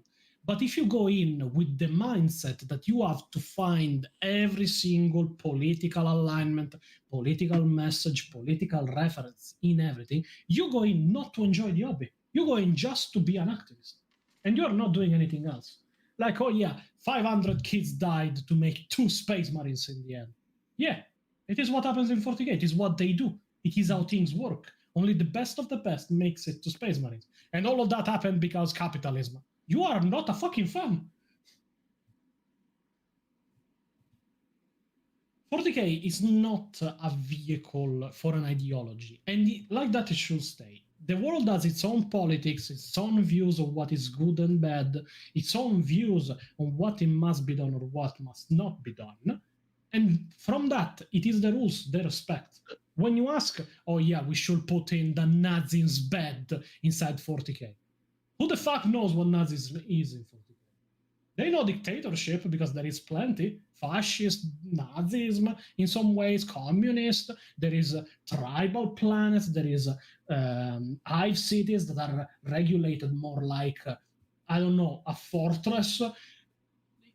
The Imperium is vast and diverse. Trying to draw connections to the real world just takes away from the story they try to create. And that story, I'm sorry to say so, Yeah, is one of complete and utter meaningless death. It is all it is. Because if the Imperium had acted in a better way, it wouldn't be like this. If you've read the Dawn of Fire novels, you remember one of the early ones, I don't remember exactly which, Gulliman had to petition a history of the Heresy because even ship captains had no real fucking idea what the hell happened because it had been suppressed. So they're hardly going to understand a political agenda from 38,000 years ago. Yeah, and that is why it has no place in 40k lore. Because it's not us. They are not us. And they should never be us. I play 40k, I enjoy 40k, because it is not us. If I wanted to know more about the world of today, I would just go fucking outside. I wouldn't be playing 40k. Yeah, so the thing with 40k is, and humanity in general, and we know this from the, 8,000 or so years of our real world history. In 40k, we do have some mirrors of political and economic systems, but that's because that is the base level of what works in civilization. But they, and like, for example, monarchy is a base level of something that works, and you do find that on worlds in 40k, and that's because for those worlds it works. So yeah, and going back to and that's as far as it goes. Yeah, and going back to one of the things that was said earlier is that I can read a book or watch a TV show, and I can either sympathize or dislike or identify with various characters that aren't necessarily like me. You have to have that capacity in order to, I guess, at least in my opinion, to really enjoy something. You have to be able to empathize or associate yourself with the characters, even if they don't look like you or talk like you or behave like you. And that's one of the things, one of the arguments when you talk about representation in the 40k universe is that, well, yeah, I get it. People want stuff that looks like them. That's great. But are you capable of relating to the existing setting or the existing characters, right? Well, to counter that point, and if I can real quick. Sure. Spider-Man is undoubtedly the most popular character ever created of all time, okay? The Spider-Man franchise makes more than the Justice League, the Avengers, Batman, and Superman combined on an annual basis. And why is that? Because teenage comic book buyers are typically, of the same persuasion that Spider-Man is. They see themselves as somebody that they can relate to. Or you see Spider-Man as somebody they can relate to. Now they tried to, Miles Morales Spider-Man to increase that, relatableness with people of color. So your argument goes both ways on that. Yeah, but that is a different question. Like it's not. It's literally a representation. Yeah, it is a representation, but it is a representation done right. It is not taking Peter Parker and making him black or a woman for representation. It is making a new character that is black or a woman for. Yeah, but you're going wrong with the argument. The argument is that the reason why Spider-Man is so popular is because the majority of comic book buyers are white males, and they see themselves as a character that they can relate to, a smart. No, it is because it is because he's a quirky teen in most of the time. That is. He is charming. He's a good person. People want to be good. It is why either Batman is one of the most powerful and most wanted DC levels of comics and such. It is not a matter of, oh yeah, they are buying it because Peter Parker is a white male. No, they are buying it because they see themselves. They can relate to him easier because he's a poor kid that you know that goes to high school. He's a young man who goes to college. He's a guy that struggles no matter, and that's people are buying that because he closely represents who they are. Just like Ron Jeremy is the most famous porn actor of all time because it's a bunch of ugly dudes watching porn for the most part. They can relate to the fat ugly dude, wanting to bang hot chicks. So my question, How popular are orcs and Tyranids? My question to that about the whole the Miles Morales thing. Wait a second for the Miles Morales thing. While I agree that he is the most relatable for those things, those aren't things relatable only to white males. That was going to be my. But that's the core of the comic part. It's not solely relatable to white males. It's relatable to a lot of people, and that's why he's so popular. Because he's on a base level as what they are, right? Yeah, but he is relatable to a lot of people, but it's not like rich people or black people or such just went and, oh yeah, I don't buy Spider-Man because I can't relate, because I'm rich, because I'm black, because I'm a woman. It is not how it goes. It is a general argument that doesn't work because. But you would literally stop buying Warhammer. I will stop buying Warhammer if they. No, I will stop buying Warhammer if they shit on 30 plus years of world building and story building just to appease activists. As I will stop buying Spider-Man comics if they suddenly make him a bully, a black person, still Peter Parker, that is the original Peter Parker. No, he was always black, or he was always a woman, and disregard completely Gwen Stacy, Silk, Miles Morales. There are even Asian Spider-Mans in the Enter the Spider-Man movies, and they have Miles Morales as the main character, and I like them a lot. Am I racist for not liking it if they shit on the entire storytelling of the movie? No, it is Miles Morales. Miles Morales is a black person, he's a black guy, he has a normal life, he is Spider-Man with some more powers. Good, I like the movies. They're well made, I like the character. But it is the same problem people are having with the games. The second game is being heavily criticized for being too much on Miles Morales. It is called Spider-Man. It is not called Miles Morales. Spider-Man is Peter Parker. In fact, the ending of the second game is pretty much universally hated by people because they are setting up that the next Spider-Man game will have Miles Morales as the main character and not Peter Parker. Well, and if I could say something real quick, and I have these downstairs, Spider-Man comics were like next to Dark Horse or Dark Horse comics for Predator versus Alien were my biggest hobby, okay, for growing up. This is the first time, I'll be 50 next year. This is the first time in my life that I have ever heard or even thought of how I got into Spider-Man, and it had anything to do with his color or anything. It was a cool dude that could freaking throw webs, could freaking, swing around, could beat all these crazy, freaking villains and whatnot. And my biggest heartache in the entire franchise when they made Eddie Brock a freaking little wimp, even though it was what's his face, I can't remember his name right now, that played Bane. He was still weak and small compared to what Eddie Brock is in the freaking comic books before he became Venom. And I'm like, dude, this is the first. Dude, I'm not saying you're wrong.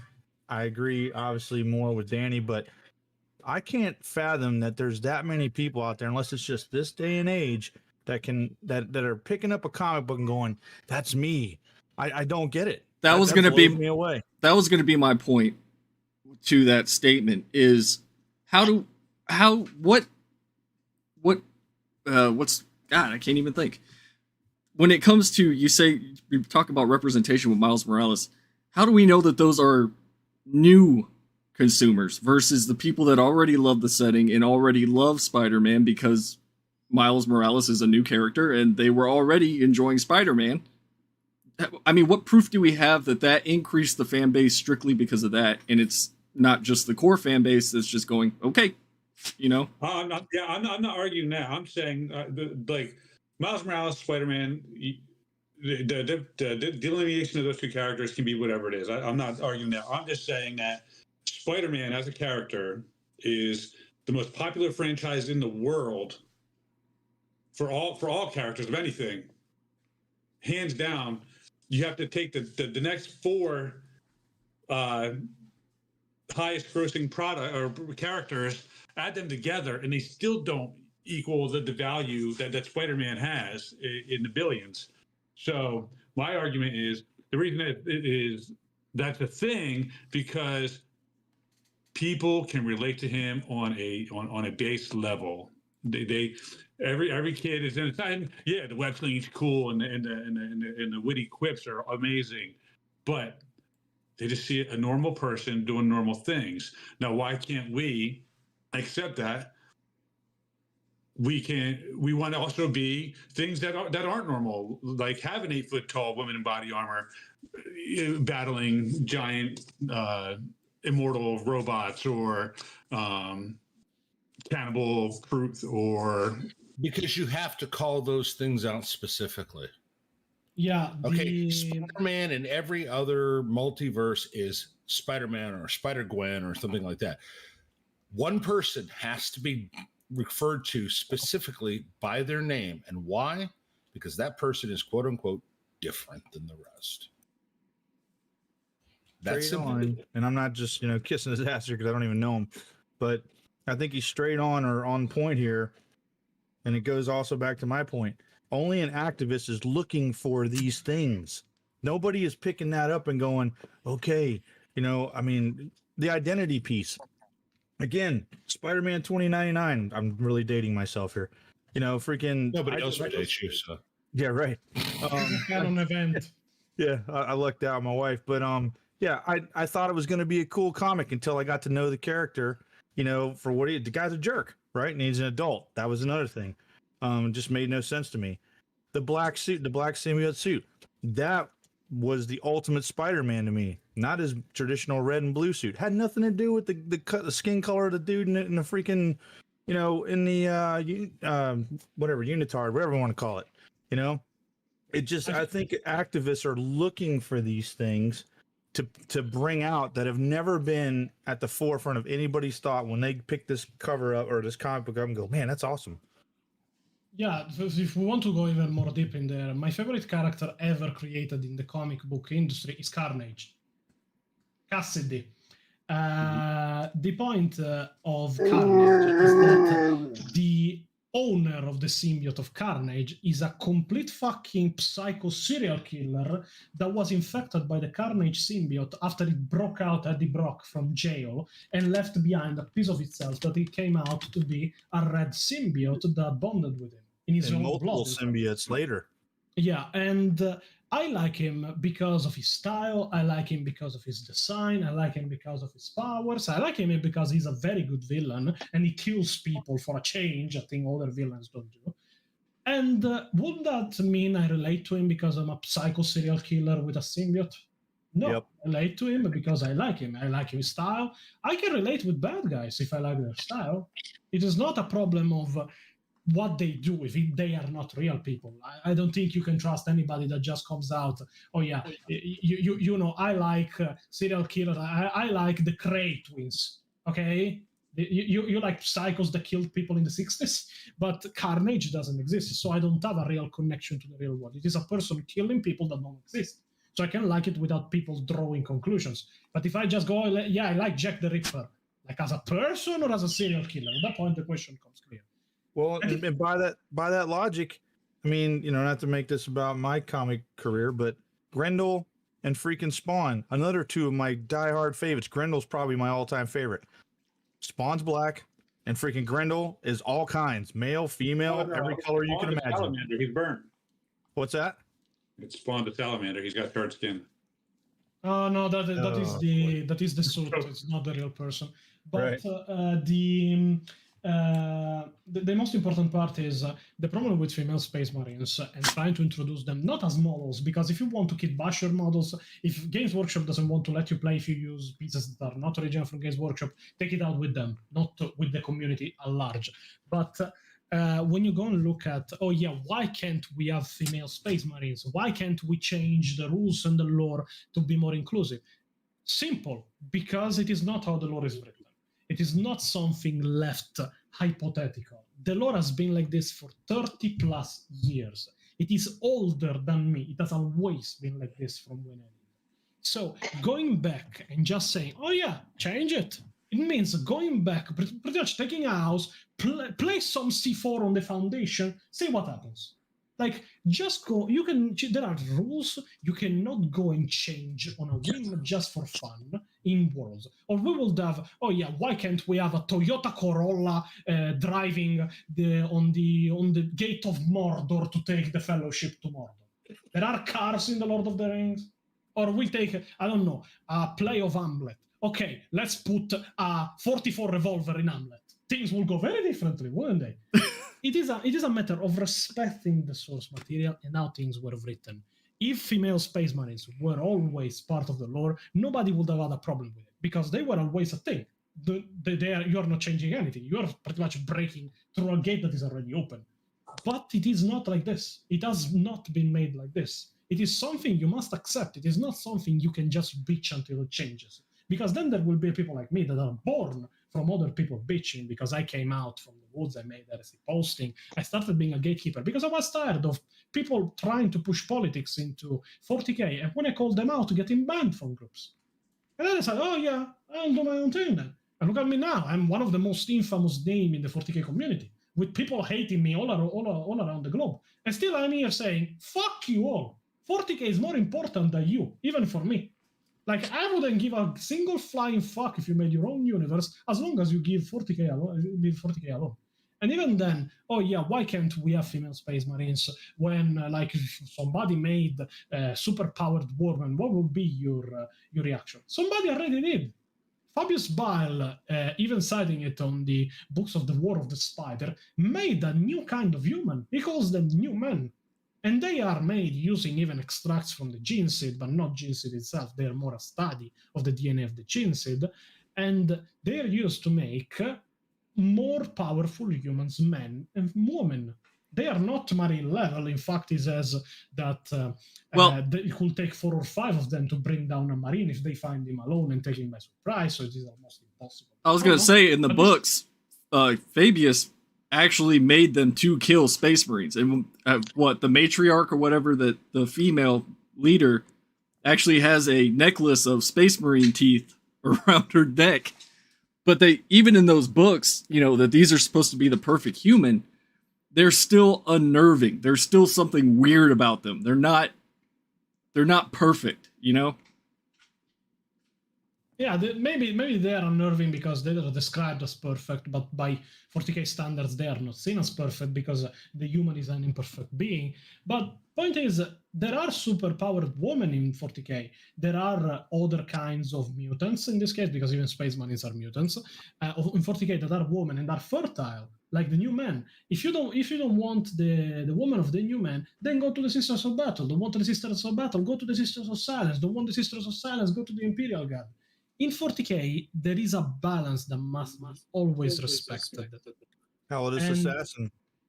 No, the Calidus Assassins, there are some men even in them, but they are not that many. But there are 2 exclusive factions of males and females in the entirety of 40K. All others are mixed. And those factions are the Sisters of Battle, that are all female, and the Astartes, that are all male. Taking away one of these will pretty much destroy the balance of representation that there is. And we do have a comparison, and it comes back to Wheezy's video, and it wouldn't be me if I didn't bring up D&D.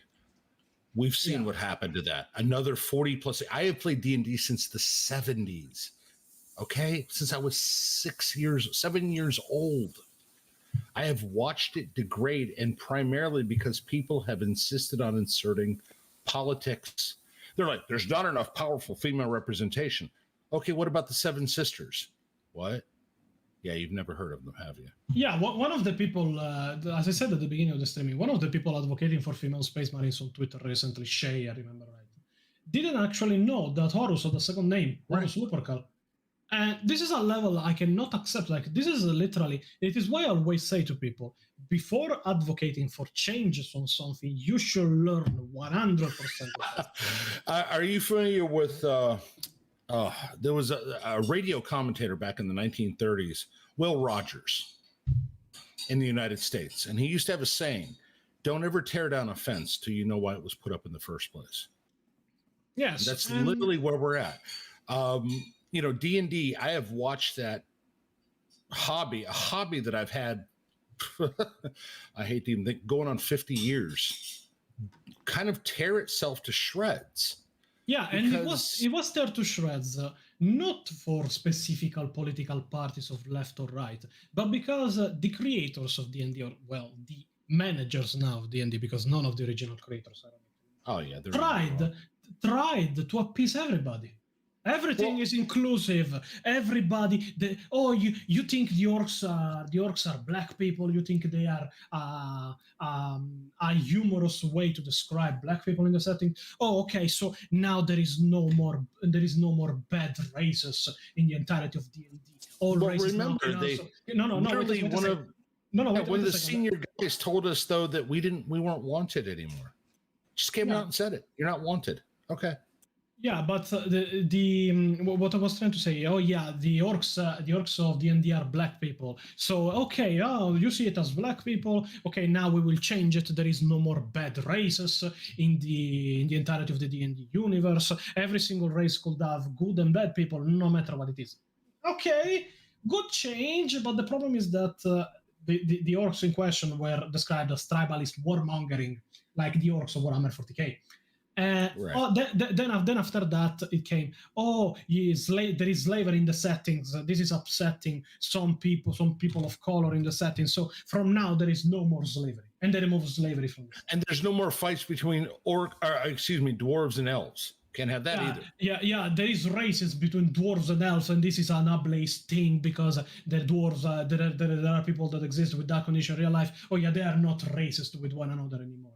Oh yeah, and then it goes on. There are bonus of races that are mixed parents. So now to avoid those bonuses from the kids and keep everything on the ground, now we have that there isn't mixed races anymore in the entirety of D&D bonuses and such. They are all their single thing. Oh no, you mean that people with disabilities are excluded from D&D? Oh yeah, now there is people in D&D that adventure and fight on wheelchairs.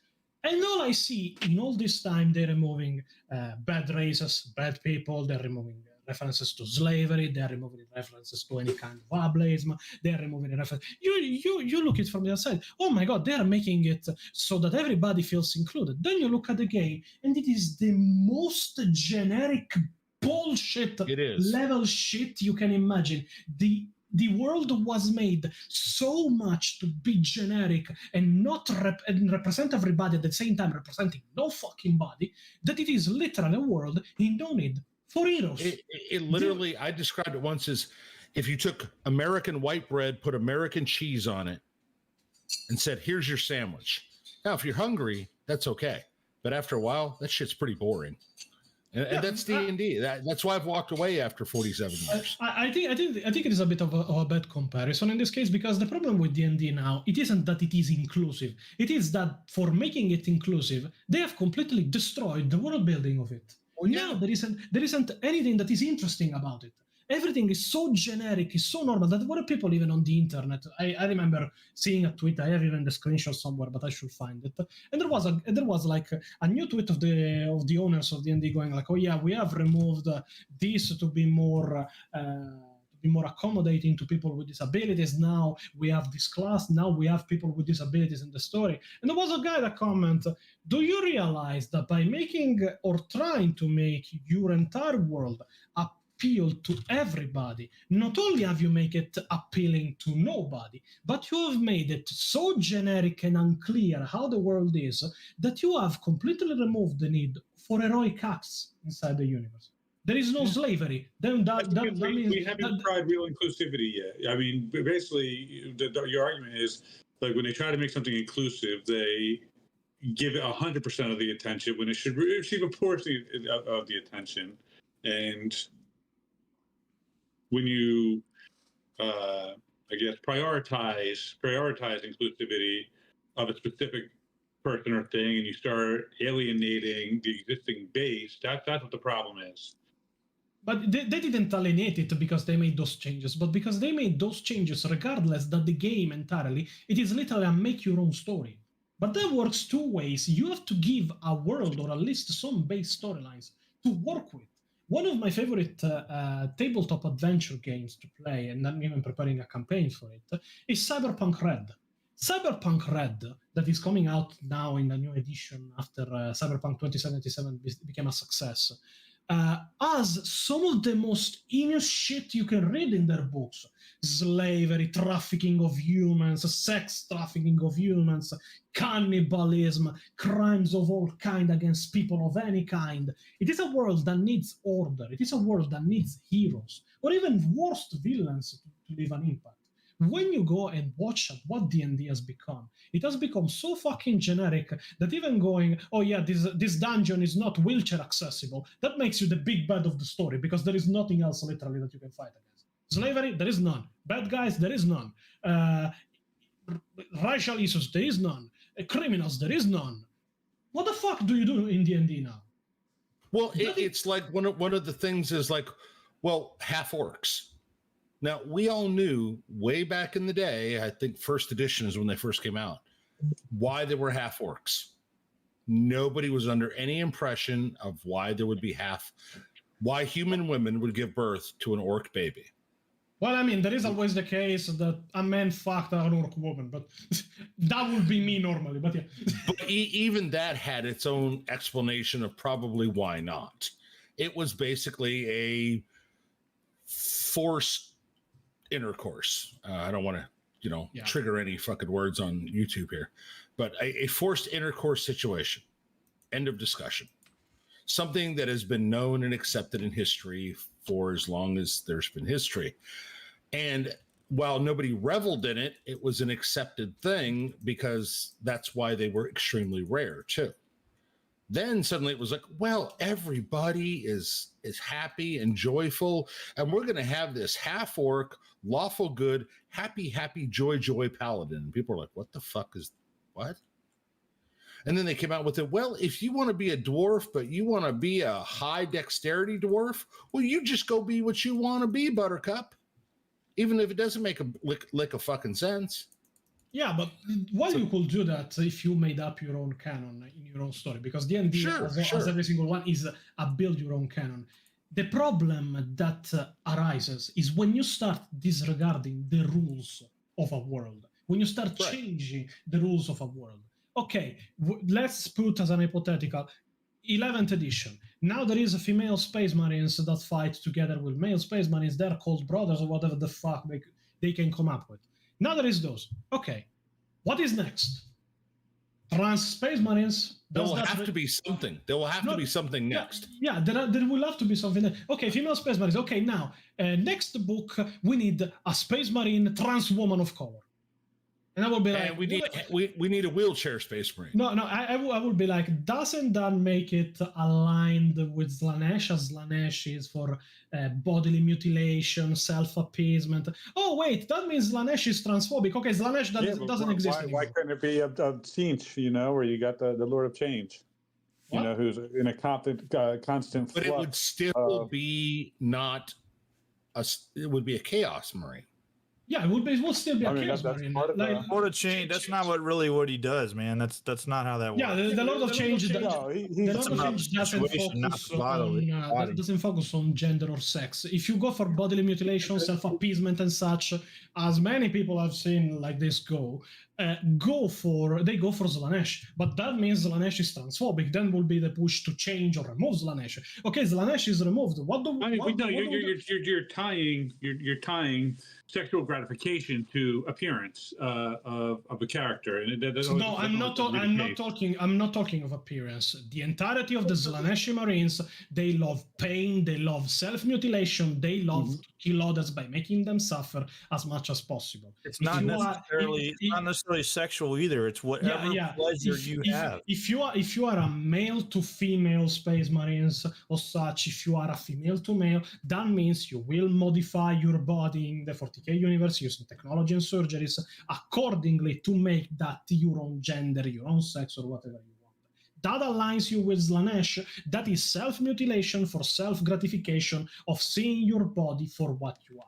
That is 100% Slanesh related. That will mean that if Games Workshop does it and they don't end up aligned with Slanesh, there will be an uproar by gatekeepers going, they're doing exactly what Slanesh does, but not following to it.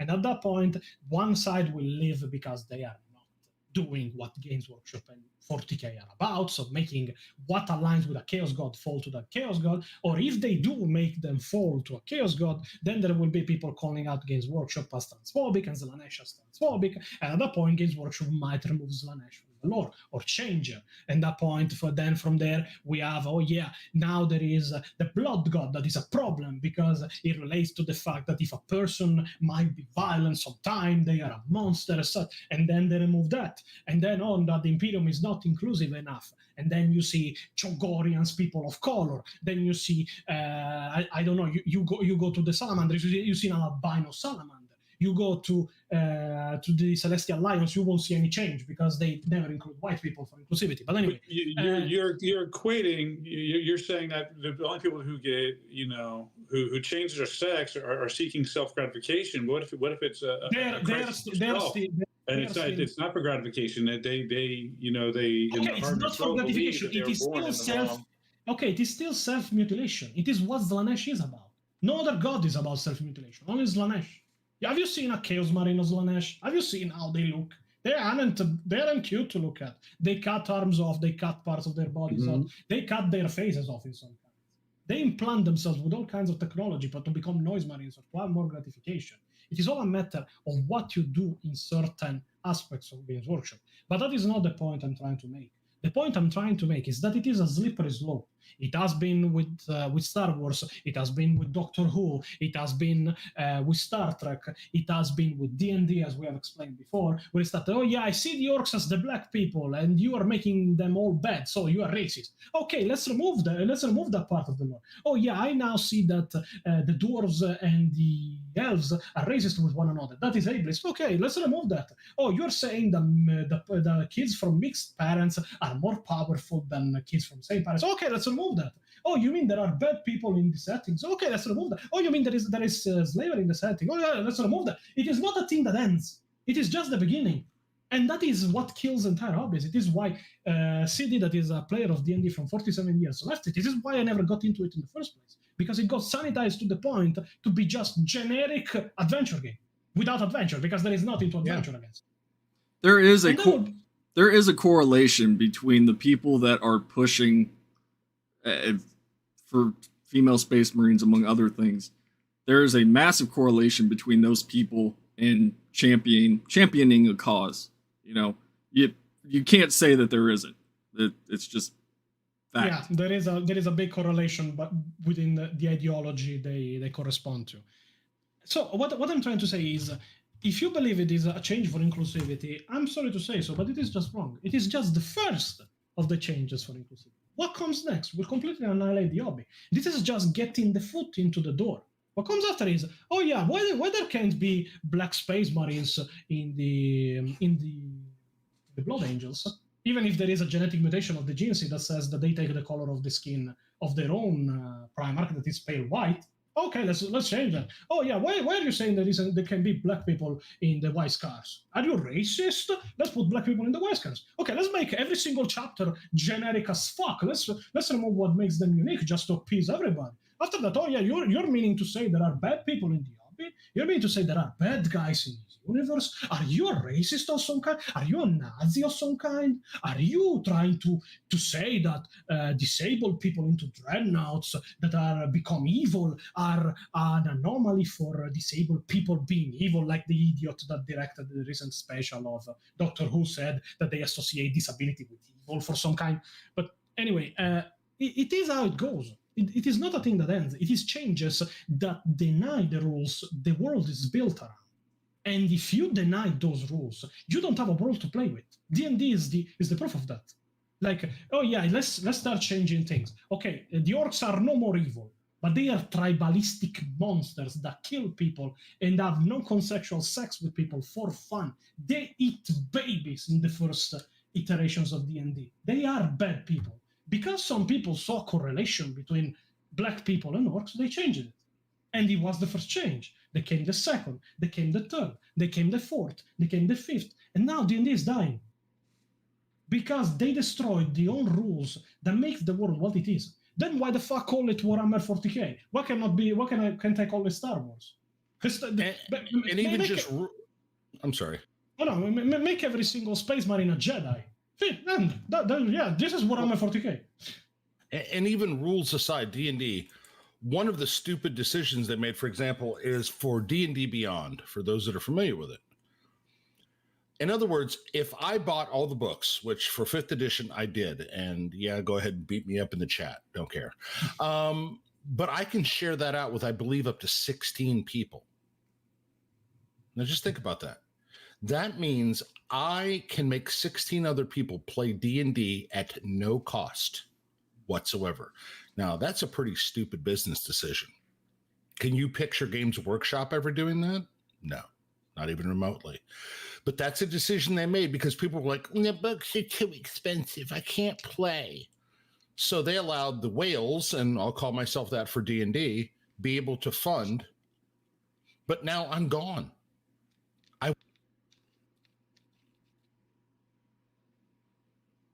Did he crash? Yeah, I think he did. But yeah, going.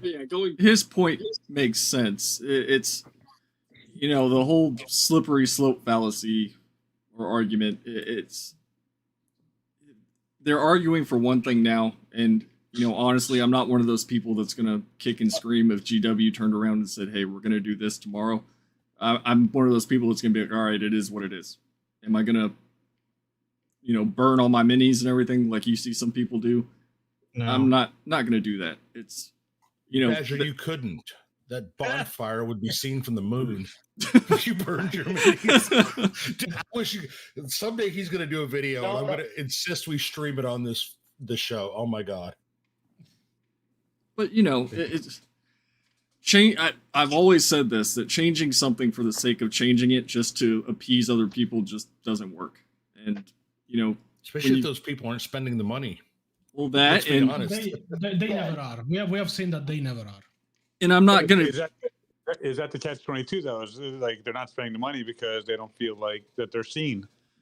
But will they? Because we've seen plenty of hobbies that have changed to suit them, and the money just doesn't show up. Well, and we saw that with the Marvels. Not just hobbies, companies worldwide. Yeah, the Marvels has been one of the biggest flops ever. Maybe the biggest flop. Disney train wrecked 2 different franchises that printed fucking money. Marvel and Star Wars. They destroyed them. They probably can be fixed. I don't know if they choose to. But they have shown that going woke does not make a dime extra. In fact, it loses a ton of money. DC. The point I want to make here, I don't know how many people are familiar with this because the movie flopped, but last year, and I'm not making any commentary about sexuality or anything, it's about economics. There's a movie last year, a romantic comedy that came out called Bros, and it was focused as a gay romantic comedy, and it flopped. Because the purpose of romantic comedies in cinema is, you know, to get guys laid and encourage a woman to get a guy laid. And, you know, that's the entire purpose. Same thing with horror movies. And one, the audience was incredibly niche. And you're also directing a romantic comedy towards solely men, who, just on a hormonal level, don't need that encouragement. And so the movie just flopped. They didn't know their audience. And with a lot of these, there may be people that do spend the money, but the numbers aren't there. Right. The market share is simply too little to justify this level of marketing and this level of changes just for a niche market. Like we are talking about a tabletop game where you assemble your own stuff, you paint it, and you simulate it to battle with rules so hardcore-ishly hard that I don't even bother reading them to try and learn them. I don't play the game. I just collect the minis. What I want to say is, if you try to appease that small, very small portion of the market, you are going to lose the rest. It is very easy to see why. If we go for people that are gay, trans, lesbians, bisexual, and such, it is a very, very niche market to aim your product at. Like, how many? What is the percentage in the world? These kind of people are like 0.5%, maybe 2% in the last years. I've seen anywhere between 0.5 and 3%. Yeah. Yeah, it is like the most minuscule level, and you are trying to appease that kind of market. Other than that, you have, women of any kind. When you take women, how fucking many are playing a tabletop war game? They like to go on dates, they like to go on dinners, they like romantic comedies, they like romantic books, just look at Twilight and Hunger Games. They like the stupid stuff that nobody of us likes. They like stuff we don't like, and they don't like stuff we like. Do you think I ever get laid if I go to a date and just start talking about Warhammer 40k? The girls will just look at me. This guy's a nerd, and just spit me in the face, probably. Yeah, but you're a gamer. We know you don't get laid anyway. So yeah. That is behind my point. But do you think I will ever get laid with that? So women simply don't play this game. They are so small of a percentage to be considered pretty much null in the hobby. They are not to be appeased because they are not the main market. If they start making Barbie dolls about the Second World War, I doubt any kid will buy them. G.I. Joe. Yeah, that is G.I. Joe that is bought by male kids. So that is the point. You're trying to aim a franchise of this kind that is liked by nerdy guys of every kind. I'm bisexual, but I'm not in this hobby because there is bisexual representation. I'm in this hobby because I'm Italian and I like war. So what I want to say is, don't try to aim your market to something so small because you're only losing money with it.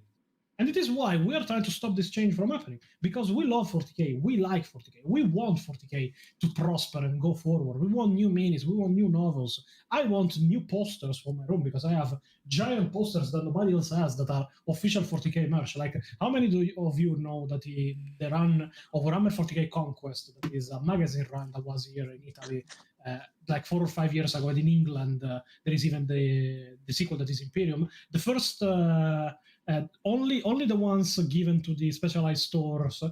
The first number had an exclusive poster that is alpha meter in length that I now have on my wall.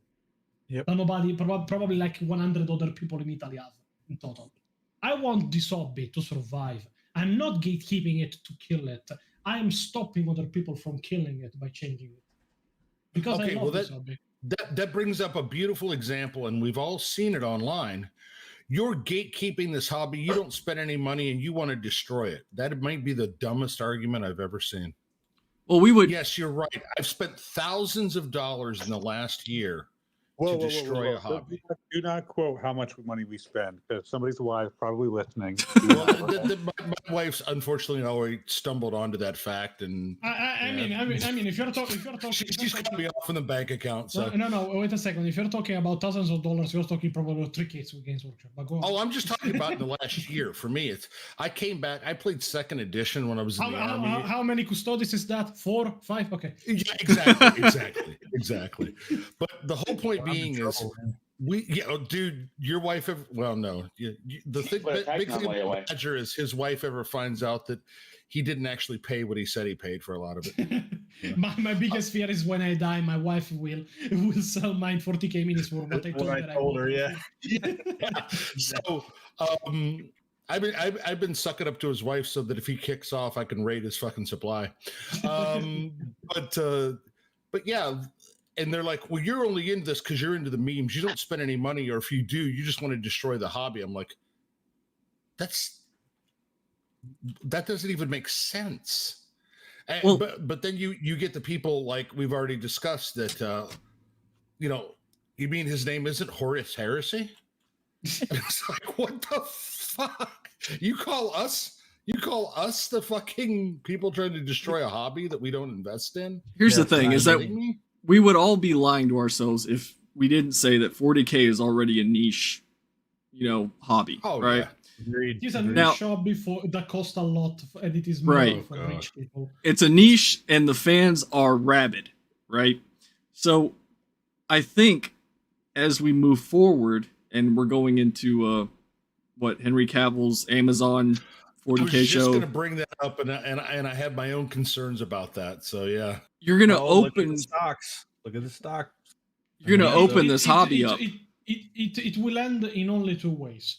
One, it comes out and it is a completely fucking SJW injected, politically correct piece of bullshit, and it will be rightfully rejected by the fans and will flop hardly, even if I doubt that Henry Cavill will be on board for that, even if there is a contract with it. Or it will be a very good 40K show that will bring in new blood, but will make us gatekeepers even more active to keep people out that want to change it. well, I People- see it as a slightly different 2 points of view. If they make it for the normies so that people watch it, we will look at it and we'll say, what's this Care Bear shit that I'm looking at? Okay. If they make it for us, in other words, grimdark, heads exploding, guts flying all over the screen, it's gonna freak the fucking normies out. Well, we got another problem, a more major one. I don't know if you guys saw what happened with the stocks and this whole Amazon thing, because people are fucking bailing right now because of that one dipshit that fucking GW had no oversight of, that has basically sold the IP to Amazon, and Amazon does not want to back out in the contract. So they own the IP, or they just own the film IP? No, it is written as basically if you bought a Space Marine, the money goes to them. They have that Jesus. guy, whoever that guy was, basically fucked up this contract, and Amazon's like, we're not. So getting out of that. Amazon owns GW. I guess It- I'm not. Not yet. I mean, I'm sure they'll fight it in court, but it's a pretty big thing. If they I missed that. go on with the contract, they will probably own Games Workshop for this caveat, or at Yeah. least 40K. I mean, it's not But- like they couldn't buy it with spare change they found in the couch. I mean, we're talking about Amazon. No, here, no, so. they will still own the rights for free about the 40K universe. Right. So they will pretty much block it from creating anything new from Games Workshop without Amazon's oversight. So is But this a I- concern? It's going to do Rings of Power? Is that what? No. No, the concern is more. the concern is that if the contract goes forward, I think I highly doubt, because technically Games Workshop was left in the dark about the dealings because the guy worked on himself and lied to them. So I think that will be a big piece on court, and he will be subject to criminal interrogation for it, because it is technically IP appropriation, because he did something that the company didn't want and told him to not do. Somebody call Uh, Ravenor. We're going to get to the bottom of this shit. Yeah, and so if the contract goes forward, Amazon owns the 40K IP, period. They Yep. own the rights to the movies, the rights to the books, the rights to the minis. They own 40K from Games Workshop. You're And going Games to see Workshop Amazon cannot on your do it. boxes. But again, there is very small chance that this contract will still consider it valid, as the intern acts only on himself and lie to the main company when questioned about it. I don't know. Jeff Bezos isn't one to back down. Just looking at his past. Drag it out. That's I for mean, sure. how much influence and how much oversight do you really think Jeff Bezos has over this one transaction? Well, he's too busy worried about his dong rockets anyway. So. I'm just Yeah. saying. Oh no! I know what you're saying, Badger, and it is a valid concern. If they see the potential for this to be a big deal, especially after they just took a fucking complete shellacking on Cock Rings of Power. So Well, in the fact that that Henry Cavill was considered, Henry I think Cavill is they the think- one that started this whole thing. So Do what? Henry Cavill is the one that started this whole thing. So No, yeah, no, I get that as far as the shows and stuff, but I mean, this contract had nothing to do with him. That was retard that freaking jacked it all up. Oh yeah, no, but I mean, I'm No, he sure. just created the interest. Yeah, I will say he and his girlfriend, who's in the film world, created the interest, and I'm not going to bag on them because they're just a couple of dorks like us. They're just Right. dorks at high level. Right. I'm just saying. I mean, I would not count Jeff Bezos as going, "Oh yeah, we'll give it back to you" or whatever. I think they would fight it in court. The dude's, got the money to do it. What's Games Workshop really going to say? Again, if they look into it and they see us, we'll pay just about anything for anything. I mean, how many people bought the super deluxe ultra edition of Space Marine 2? Not me. Don't rat yourselves out. I mean, But- I bought the one. You bought the one with the statue? Yeah.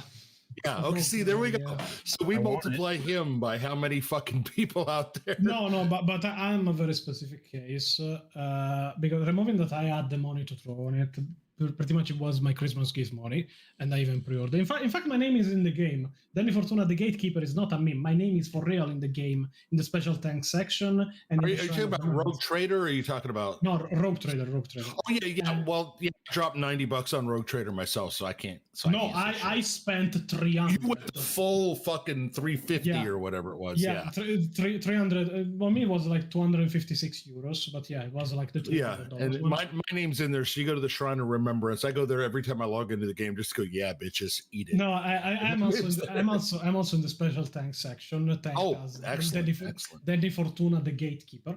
But I'll have to look for yeah, you. Damn, that's awesome. yeah, and I bought the collector's edition and didn't get my name in it because I bought it too late.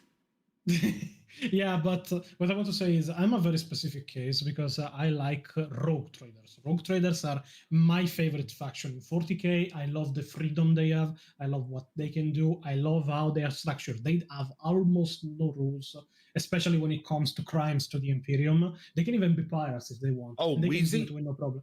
What? There is talk they may add us in because I came in kind of late to the game too. They're talking about adding us in as well Yeah, Oh, yeah, they will add them. They will in add a them. future patch. Oh, Yeah, good. and- Because I yeah, literally but- bought it the day before it came out. And I was like, I want the statue. Yeah, I Yeah. upgraded to the $90 version like a week and a half before it came out, and I keep looking in the Shrine of Remembrance, and I'm like, my name was there, and I'm like, yeah, cool. I bought it 2 months before. Anyway, and what I bought it is for 3 main reasons. The statue of a navigator. Where the fuck else do you get a statue of a navigator? There isn't even a mini anymore of a navigator around. True. Then there is the banner. I always liked the leather banners that I want mine. But my main reason is the warrant of Yes. the contract. Yes. That contract is the most important thing for a rogue trader in general in 40k. And I want my own signed copy.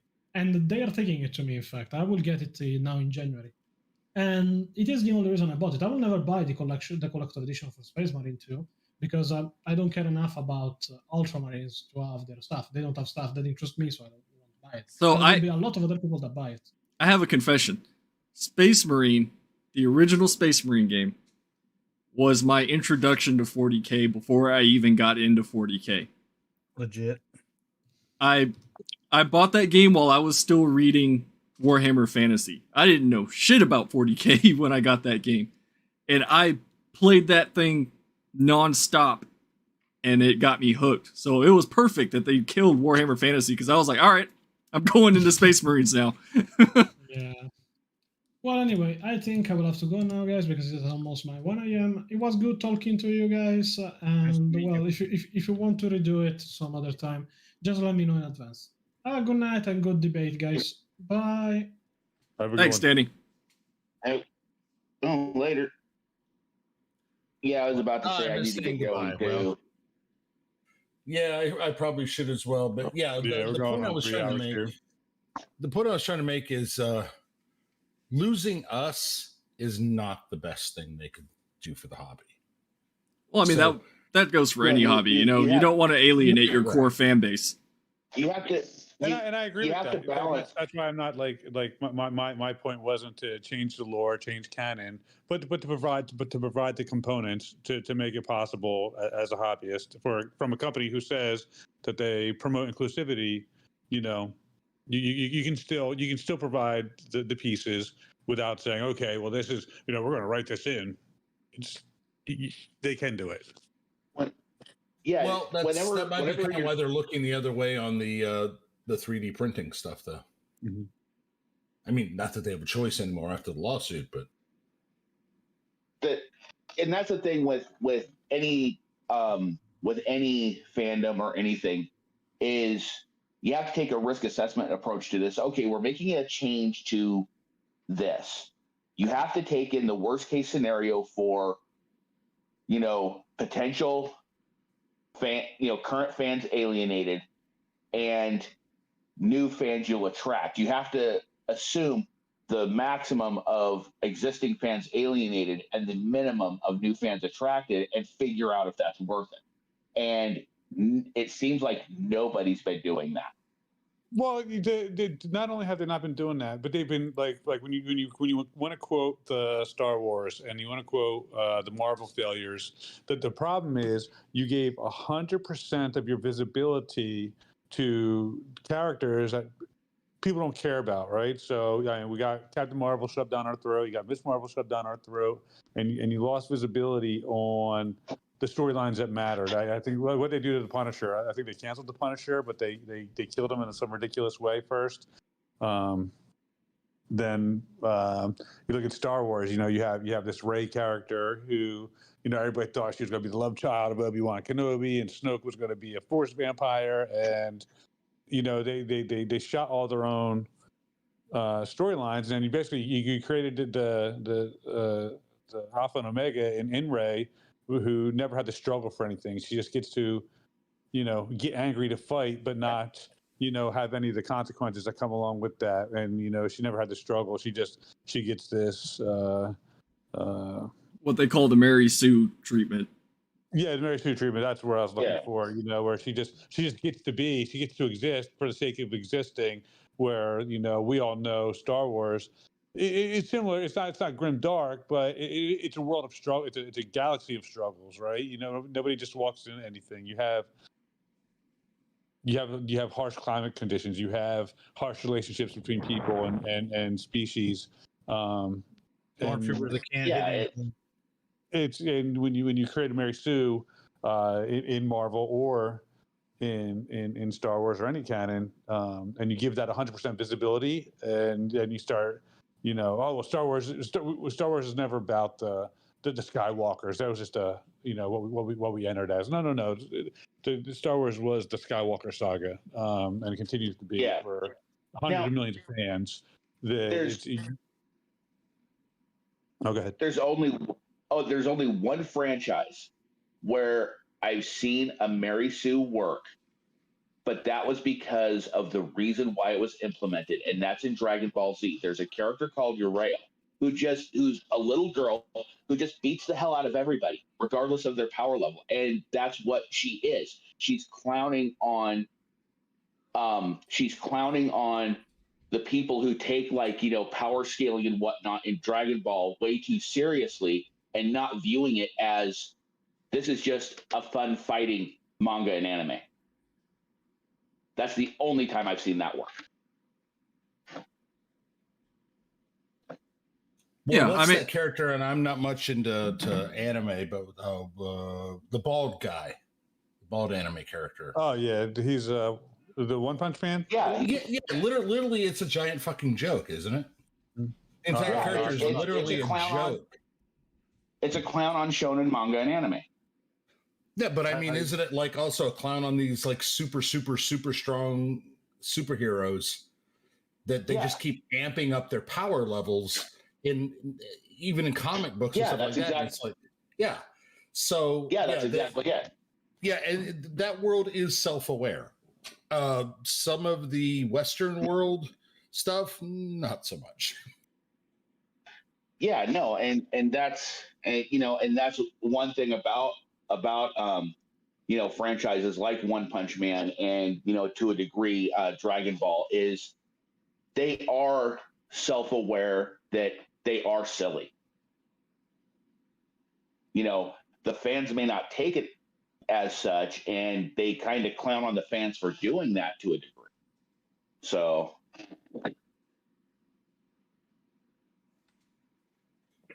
But yeah, no, that was all. That's always been the point of, say, like Dragon Ball and One Punch Man. Other similar things, I don't think were meant to be silly, but silliness was the entire core of those two. Yeah, I mean, you got to be able to appreciate not taking yourself seriously, knowing what your audience is, and knowing like what you're trying to represent and promote, and that goes a long way. But good gentlemen, I want to thank you all for the conversation. I got to have some family time. I've been away in Houston for a week, and I got to Oh, you're in my stomping grounds. I'm gone now. I'm back in the Midwest. Oh, well, you were. Oh, dang. Well, next time I'll look you up. I gotta get going too for similar reasons. Thank you so much, guys. All right, guys. All right, later. Thank you, Wheezy. Yeah, thank you very much for the time, Wheezy. As And our always. special guest. And because I think part of the problem is fandoms have stopped learning to laugh at themselves, because we really do. We all need to learn to laugh at ourselves a little bit.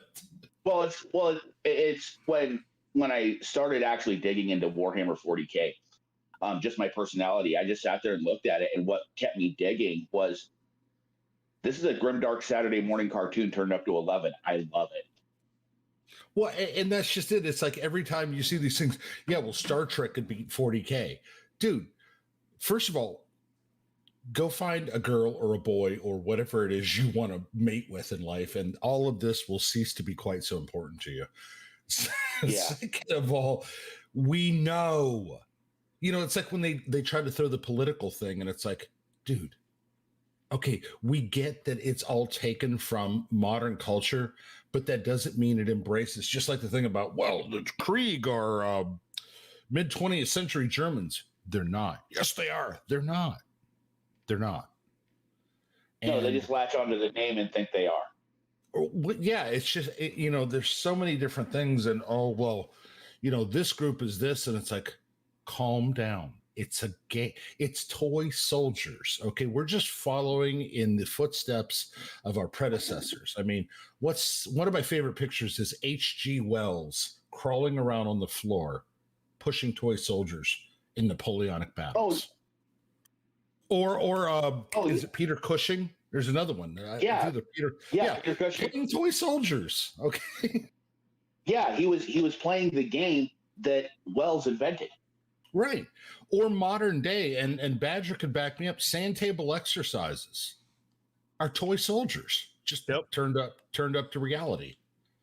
So really do inside, some of the buildings that we do everything. You've got miniatures out there. We're tracking speed. We're tracking time of flight of artillery shells. We're doing all this stuff, and we're pushing around miniatures. And we got rulers to measure range distances. Yeah. So.